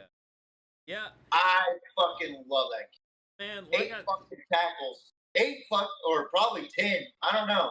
But he was shit. Last year in the Georgia game, he was fucking everywhere. Like that kid is unfucking believable, man. Like my whole issue with Florida State, it's not a coaching problem. It's a fucking execution problem from the fucking players. And it just seemed like, fuck it. You know, we're in Ireland. We could take it. Well, they just seem so defeated. You know, that's the thing is like when you have a team as the caliber of Florida State. Let me tell you what makes a good football team, and this is what makes Georgia good too, and this is what made Alabama good. You know, I went to a football game in Kentucky way back like 2013, 20. And you know what? Kentucky actually led 7-0 first quarter. Yep. And I was like, oh my God, we have a shot. But Alabama came back second quarter and they started running and running and they did not stop until the fourth quarter. Let me tell you, that's what makes teams good. You don't say, oh, we're down 7-0. We're gonna just, whatever, you know, fine. You know, or we're losing in the fourth quarter. We don't care. We're in Dublin. You know, you care at every snap of the ball. You care at every down. You care at every single opportunity you have because that is your future on the line. You give a shit at every single turn. I don't care if you're losing by 20 or losing by 3. You give a shit. That's what makes good teams. And I don't think Florida State gives a crap. I think it's the same issue at Colorado that I said is the same issue at Florida. I think you got a bunch of players that just don't give a shit. And Yeah. I think that needs to change. And until it does, Florida State, you're not championship material. You're not even top 25. You're not even top 50 material. In my opinion, damn. you're worse than Kentucky. Jamo saying shit. In my Fuck, opinion, man, you're like, worse than Kentucky. If Florida, I'm at least being nice tonight. No, You know, I'm like, ruthless. I'm ruthless. I'm in good spirits tonight, Florida State. You got to understand, like, if you lose to Boston College. Oh, if you lose, it's over. If you lose, it's So over. let me fucking address this real Yeah. quick. If Florida State loses to fucking Boston College at home at Tallahassee, Florida, in a packed house at Doak Campbell Stadium, we're going to be asking this question: Did Mike Norvell lose the locker room, Yeah. or is the transfer portal hurting this team? I think that's exactly what it is. I think the transfer portal is Because hurting this all team. you have is a group of guys, and It's this Miami. goes back to the SMU and Nevada game. The reason why Nevada lost. Yep. I'm gonna keep it real. Yeah. Nevada has these fucking players that are in the transfer portal. Yeah, sticking up for your teammates, great and all. I saw the fucking play where the SMU player kind of not bitch slap, but kind of smacked Oh the yeah, fucking the fight that broke out. Nevada player in Yeah. the face, and I like the fact that he came up and defended it. But what do you do after that? JB brought up this point very well. What do you do? Here's what I would have done. If I would have fucking pushed the fucking SMU player, I would have just fucking backed off. That's just me, right? But this motherfucker decided to stand up over him, like, what you gonna do, dog? What you gonna do? Like, you can't fucking do that. And then on JB's show, there was a specific coach that he didn't say his name or nothing, which that's fine. That's none of my business. That personally knows JB, which JB knows pretty much a lot of coaches around the country. Yep. That's real. And this coach said that the fucking transfers are nothing but mercenaries that are borrowing the locker room. Think about that for a second. Yeah. This is why I hate the fucking transfer portal. Yeah. And I agree. and that's why you're seeing teams like Florida State lose to Georgia Tech. Yeah. That's why you're seeing me pick fucking Clemson over teams like Florida State, like NC State, fucking Florida State. Because Clemson has a band of brothers instead of a band of mercenaries. Yep. I agree. And Mike Norvell might get asked, is he losing the locker room? What locker room? What locker room did he lose? When you have so many fucking transfers that come in from different spots, you don't have really good chemistry, and you don't have a whole lot of time to build up that chemistry. Yeah. That's what I miss about college football is the chemistry of the fucking teams. I agree. Like, Texas is a different story. Like, they got transfers that want to play for Coach Sark. They are bought into the program. They're bought into the QB. They're bought into the fucking middle linebacker. They're bought into fucking Anthony Hill. They're bought into fucking every little detail of the University of Texas. That's why you see guys like Isaiah Vaughn. Oh, Adonai Mitchell, a guy that transferred out of Georgia to get closer to his family. Call it selfish, but Texas was his spot. And he performed like he was a fucking Longhorn. And that was his best season as a collegiate receiver. Yep. And y'all can question me for saying this, but I thought he was the best receiver out of Texas last Yeah. year. Never did I see him drop a pass last year. But I think that's the biggest problem with Florida State is that you have a band of mercenaries that just don't care about culture. Well, and if I may, it's the same. It's the same thing with. It's the same problem with Miami in the NFL. You have the same thing in Miami. It's like that's why Mike. Look, Mike is a great coach. He's a really great coach. I like his style, but he understands, you know, other than Tua, like I said, I've spoken my piece on Tua. I think he's an elite quarterback. I really do. Despite what many people may say, I think he's a good quarterback.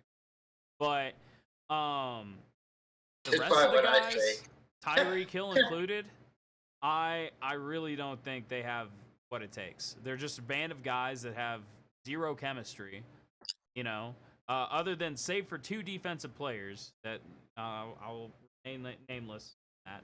I think that it's the same issue. It's like, well, you have a band of guys that really don't care.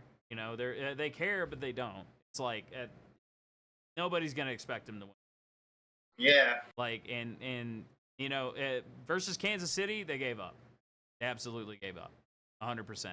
And you just can't do anything against that. You know, like it's like when you give up when the going gets tough. It's like, you know, Patrick Mahomes is not that good of a quarterback. He's very beatable, and so is Travis Kelce, because you know who he's going to target. You know who he's going to target when the going gets tough. They're very easy to stop, and they're very predictable. Miami could have stopped, and Miami was the team to stop them. They just didn't want to. They didn't have it in them. So. You know why? You know why they didn't want to? Why is that? I think Mike McDaniel is a fucking pushover. When it comes to players. You gotta understand it too. Like this is a fucking player empowerment era.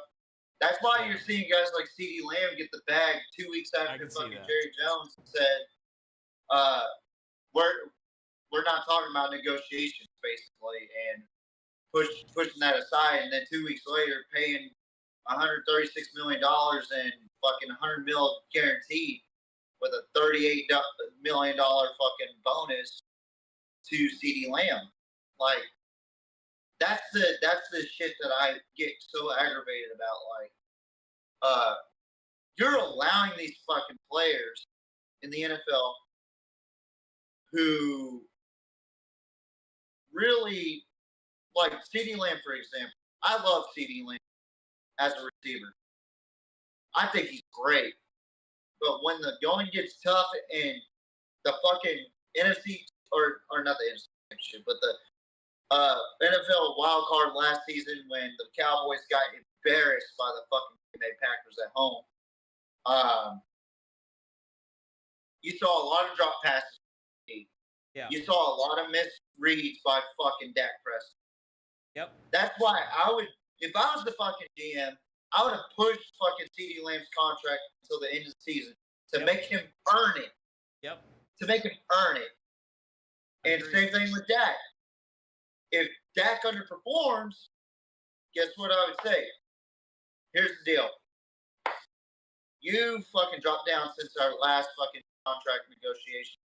Yep. You have been underperforming. Here's my deal.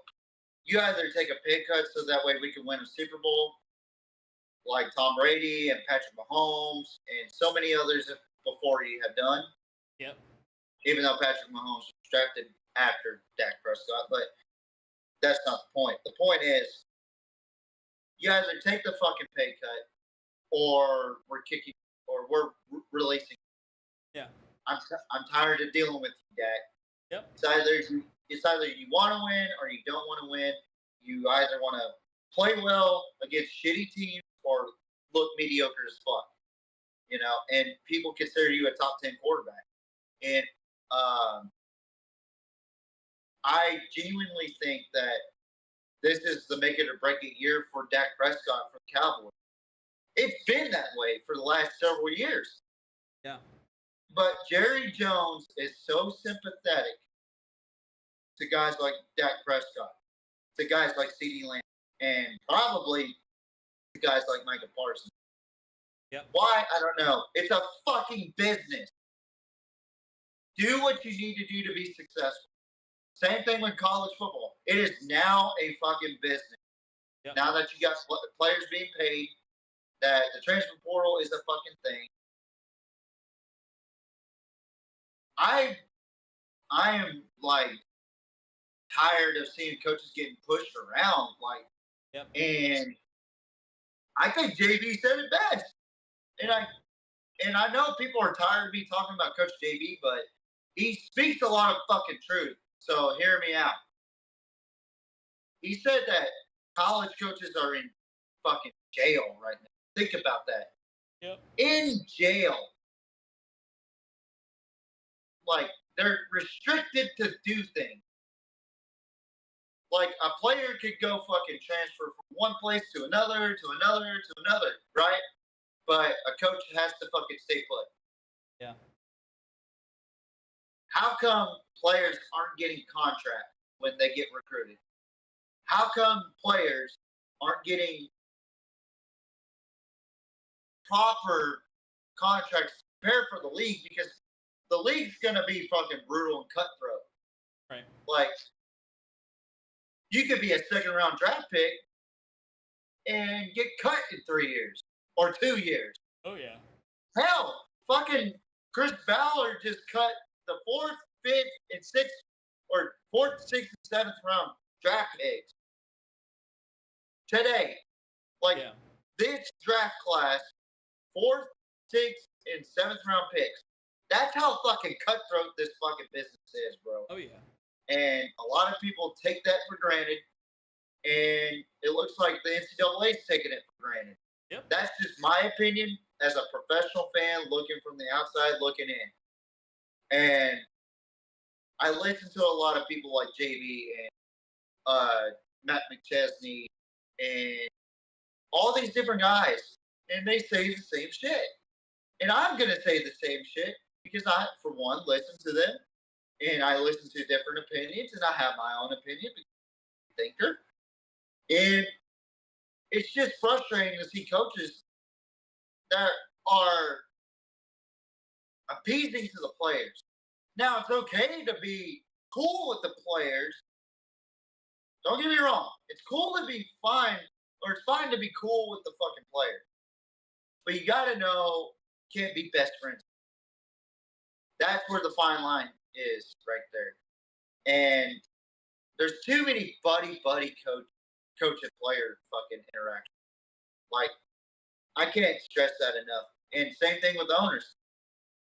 Like, as much as you want to say Jerry Jones is a racist, he's given so many fucking African American players so many fucking chances in life. You know, and starting from Michael Irvin with the cocaine problem, he gave him a chance. Alan Harper, he gave him a chance.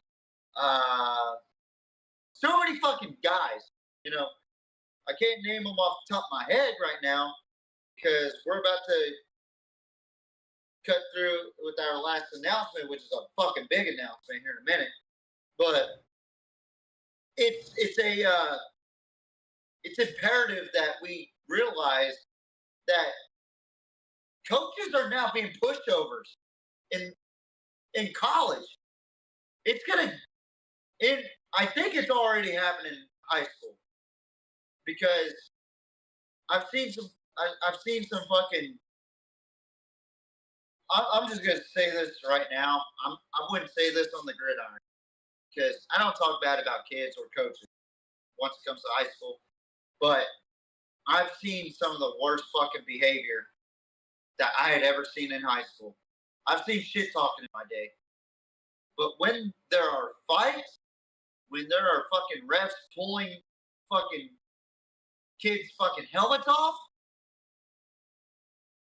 we are in trouble. You know, we have this fucking thing now in Texas. It's called the Texas Way. That the fans have to respect the refs, that the refs have to respect the players have to respect the coaches have to respect the fans. Like, it's a whole fucking cluster of everybody has to respect everybody.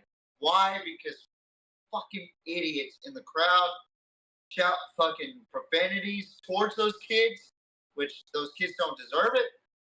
Those fucking refs will pull fucking players' face masks. I don't care what the fucking issue was. Can't do that as a ref. Coaches fucking hiring prostitutes to fuck for $100. Like, I just heard about that tonight. Before we came on, I was watching shout out to these guys, South Texas Football Unlimited. They were talking about an assistant coach in Laredo got arrested for soliciting a prostitute for $100. But the way he did it was stupid, by the way. First of all, why are you going to call the cops and tell them that the prostitute was stealing your money when you paid the bitch? I'm sorry, that's stupid. And all that for $100, come on. But that's the sad state of where we're at in today's society. That boils down to today's society. Why we have these fucking riots and all this fucking bullshit. I am so sick and tired of pushovers, and we need fucking leaders like Like we need leaders, we need fucking balls. You know? And I'm not trying to make this political or anything. I'm just saying we live in a society full of pushovers. So that's all I gotta say about that. Jamo, got anything to say before we make our huge announcement? Not really. I think you covered it. I don't know. I think, the class of like, I think first of all, it's, I don't know, man. Like it's tough to say because, I've always said this generation was born with phones in their hands, and they don't really know a whole lot of right from wrong, and it's like, and they think they do, and that's the problem. But that's why coaches are there to teach right from wrong. That's why teachers are there to teach right from wrong. My mom is a Spanish teacher, and she deals with kids all the time, and she tells me all the time she has to set them straight because they always think they're right. It's like, well, you're not right.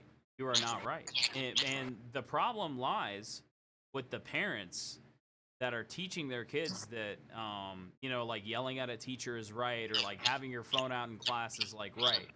You know what I mean? When it isn't, and that's because parents nowadays are becoming pushovers as well. And I know that's getting too political, but I really think that, if we let kids take advantage of us, and if we let people take advantage of us, then where do we draw the line?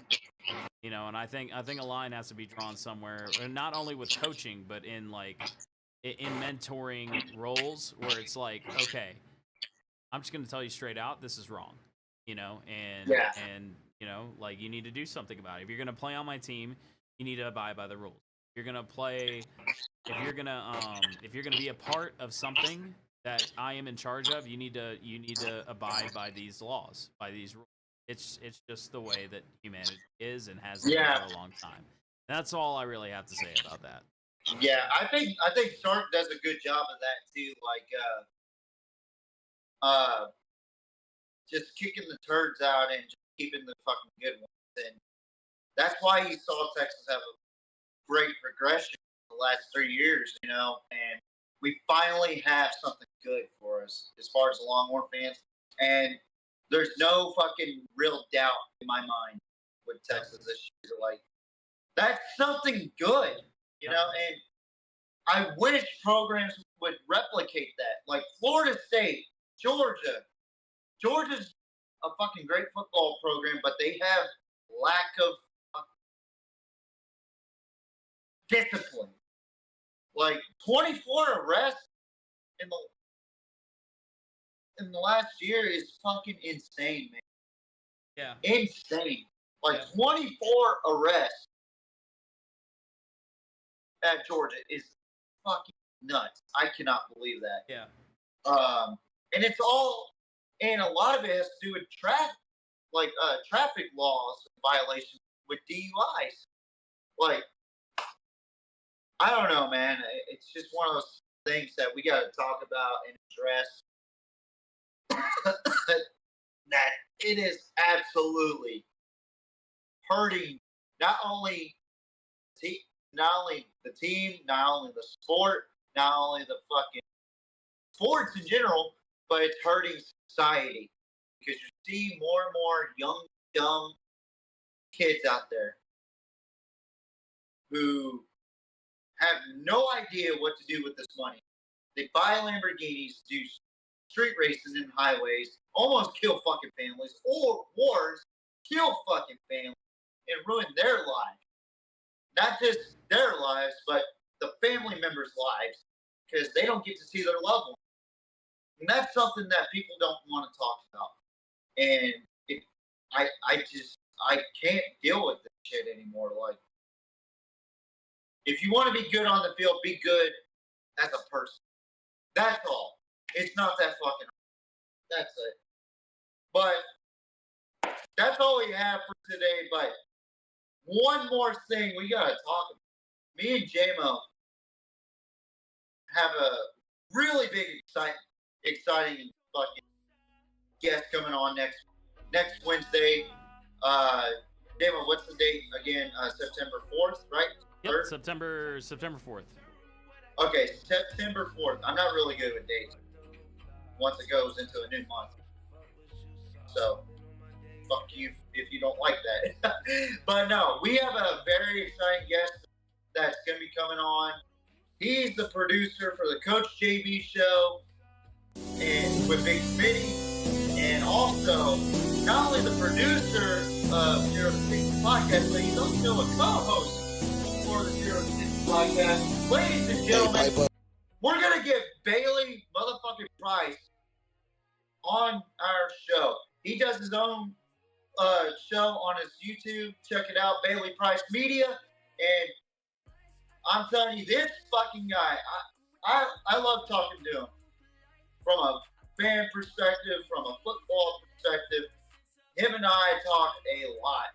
Contrary to y'all's beliefs, we talk via X, Instagram, more on X, surprisingly, but that's because I'm sharing stories and tagging them with it. But he will be coming on to our show. It is going to be a big show. We're going to be talking about college football, NFL, because it's week 1 for NFL, week 2 for college. And not only that, we're going to be talking about him, how he got to meet JB, and how he is able to deal with producing and produce at such a high level. I think Jamo is an excellent producer, but my God, Bailey Price, Chef's kiss. You say that, but I just forgot to cut the audio on that video. And it just did the PMP intro. No, it's fine right now. It looks good. But yeah, I mean, I'm just saying, sometimes I make mistakes too. I'm not perfect. No worries. But I guess Bailey Price. Okay, I don't know if I said if y'all heard it, but he is the producer for Coach JB's show with Big Smitty, and also he produces and co-hosts Big Matt McChesney's show, 0 to 60 podcast. They talk about a lot about Denver Broncos and Colorado football. So I'm going to be really intrigued to talk about how he got involved with the Colorado Buffalo Sea, and also how he met Coach JB, and just kind of pick his brain a little bit about his knowledge of the game. And what he's really good at is like talking about the financials of like salary caps and whatnot. So I'm intrigued to talk about that because my dumb ass just cares about what goes on the field.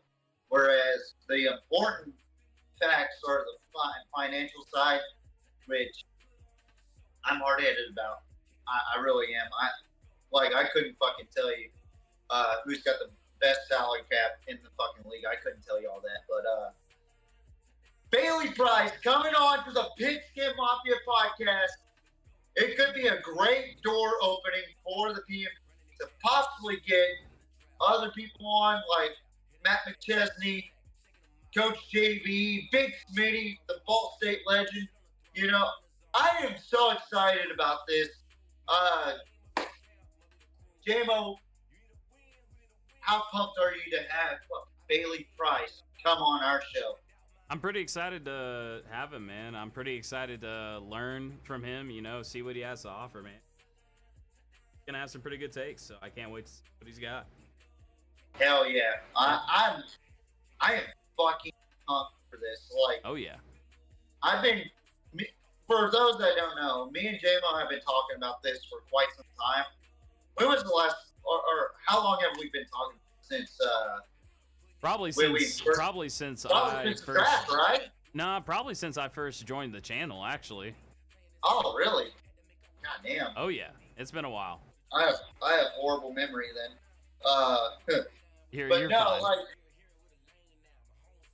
this has been in the works, but I never really asked Bailey until tonight.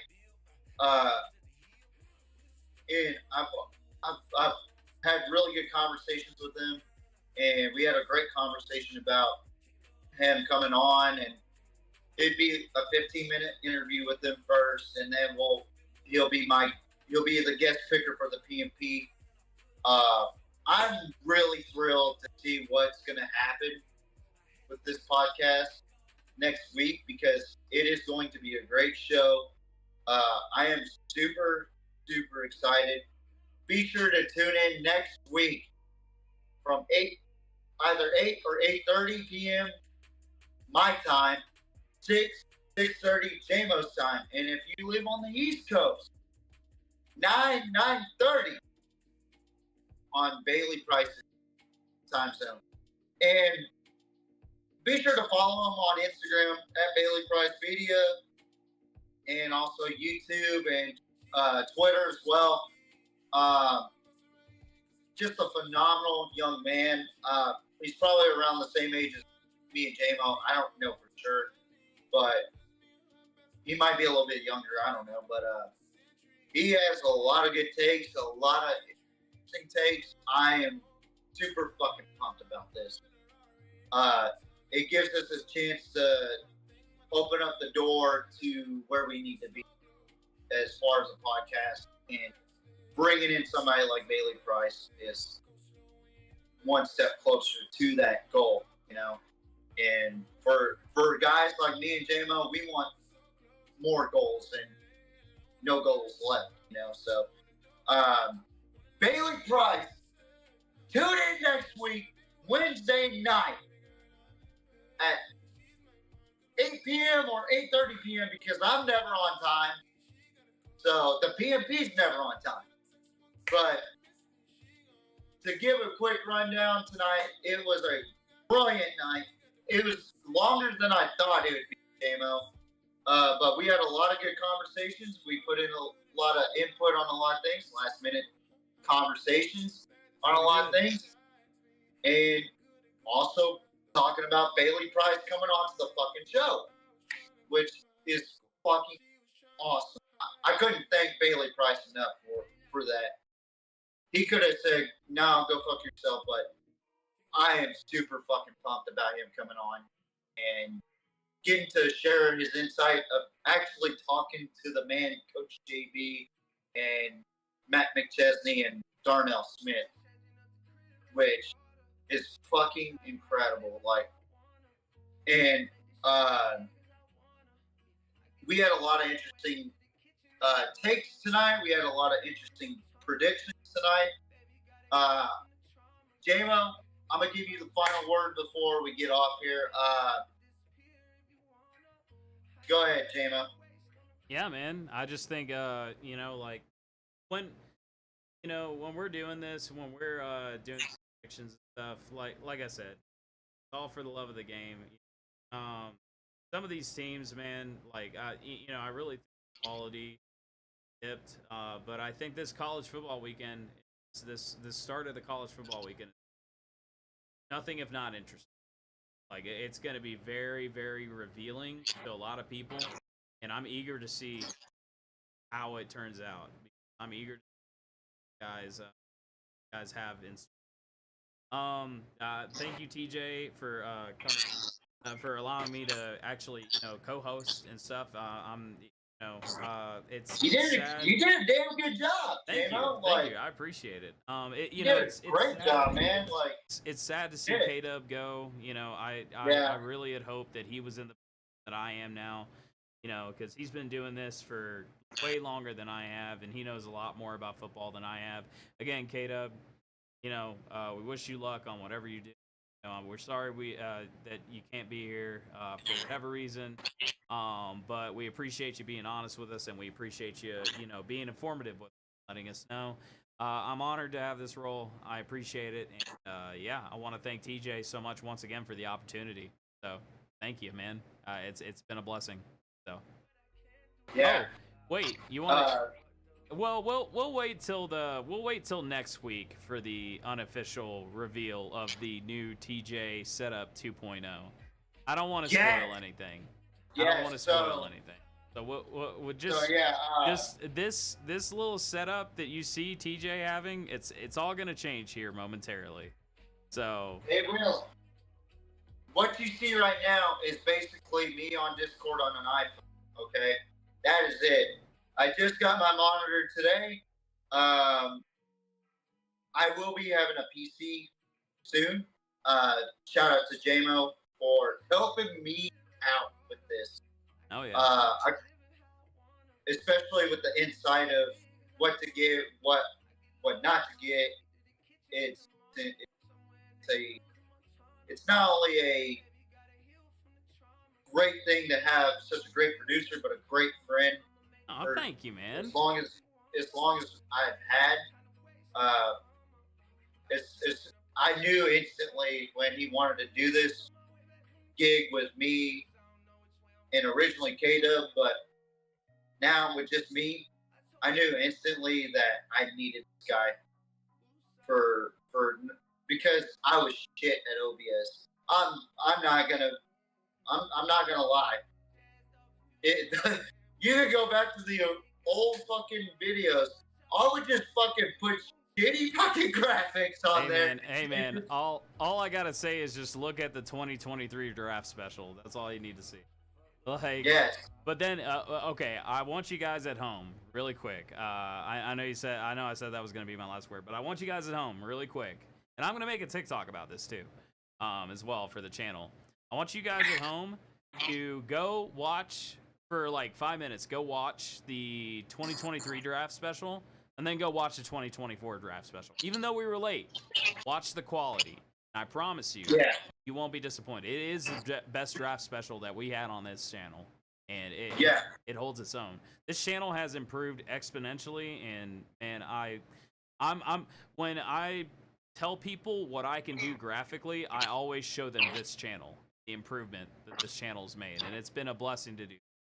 So, yeah, hell yeah.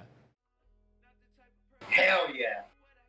That is a fucking workhorse also. Like, I couldn't thank him enough, honestly, for the hard work and dedication that he has for the PMP, even though he's got a shit ton of other stuff to do, like school, my own stream as well. Like, fuck, man, like, Destiny 2. Thank you, Jamo, for course, fucking doing this. Oh, I got you. I got you. And honestly, you're the reason why that the PvP looks this fucking beautiful.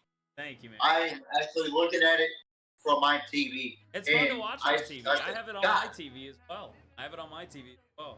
Yeah, and I told Jamo whenever I saw it before we came on, I said, God damn it, Jamo, it looks fucking amazing on the fucking TV. Oh yeah, dude. So yes, it does. But yeah, next Wednesday, we have a special guest producer for he's the producer, editor, and everything behind the scenes for the Coach JV show with Big Smitty. And same thing with the 0 to 60 podcast, but also co-host of the 0 to 60 podcast. And he has his own YouTube channel, folks. Bailey Price Media. Check him out. He gets old NFL players. He's had the luxury to talk to Kirk Herbstreit, Joel Klatt, fucking Brian Urlacher, fucking Patrick Queen, all these fucking guys. He's had the opportunity to at least have a moment with those guys. And dare I say, man, I hope we get that fucking far to where we get Brian Urlacher's world and fucking shit. I want fucking everybody coming on this show, man. Like, fucking at some point, Pat McAfee and I will be drinking in Ireland, and Jamo will be with Ty Schmidt learning how to do impersonations. I don't fucking know. But the point is, we're only trying to make the people be better, and it couldn't have happened with you guys, without you guys that are watching this show and continue to let this thing grow. I saw the NFL prediction. It's still counting. So I was really impressed with that. But don't worry, for those that are so curious about NFL, the NFL predictions for week 1 will be next Wednesday, and I will have Bailey Price on the show as a guest picker. I think it's going to be a fucking awesome show. I think it's going to be 10 out of 10 for this show. It might surpass the fucking Booby Miles fucking interview. Maybe. Honestly. It could be, man. Like, this could open doors for not only us, but for Bailey Price as well. Like, to be able to talk about football instead of just being a producer and a co-host. He can have his own show, well, which he does, but you know what I mean. But yep. I fucking appreciate Bailey Price for allowing us to bring him in and interview him for a good 15 minutes when it's just going to be like a fucking fanboy question for Coach JB and Matt McChesney. That's about it. But no, on a serious note, I think that Bailey Price knows what he's talking about, and he brings a lot of good insight. And from what I heard, he's like a little JB. So that's what's going to make this show a little bit more fun, I think. So, and for Caleb, I wish you could be here with us, bro. But I understand. I appreciate the hard work and dedication that you've done in the past. I understand that things happen. It is what it is. Time for us to move on. You're more than welcome to come back with arms wide open. It's like Creed, okay? But anytime, K-Dub. Anytime you want to come back on, holla. That's it. That's all you guys say is, DJ, I want to come back on. And I will book you. And it will be a 3-headed monster running this goddamn show. But right now, it's a 2-headed monster right now.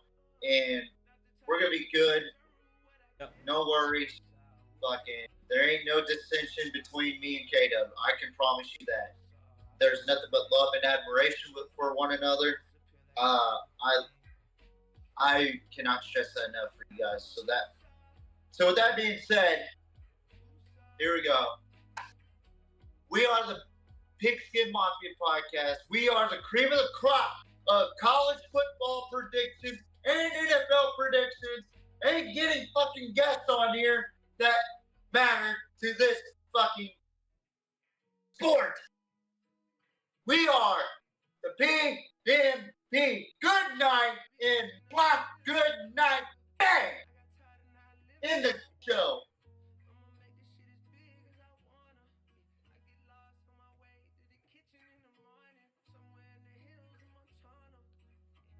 Gotta heal from the traumas. Mailbox filled up with commas. I'ma make enough to disappear if you wanna. I ain't got no time to waste on a comma. I've been changing up the crib every quarter. Get lost on my way back from the kitchen. Cause I don't know which way I'm going in the Carter. I told her woosah, woosah.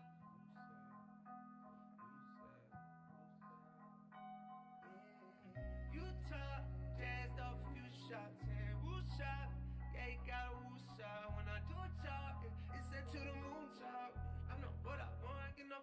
you want. Woosah, woosah, fuck the hoopla.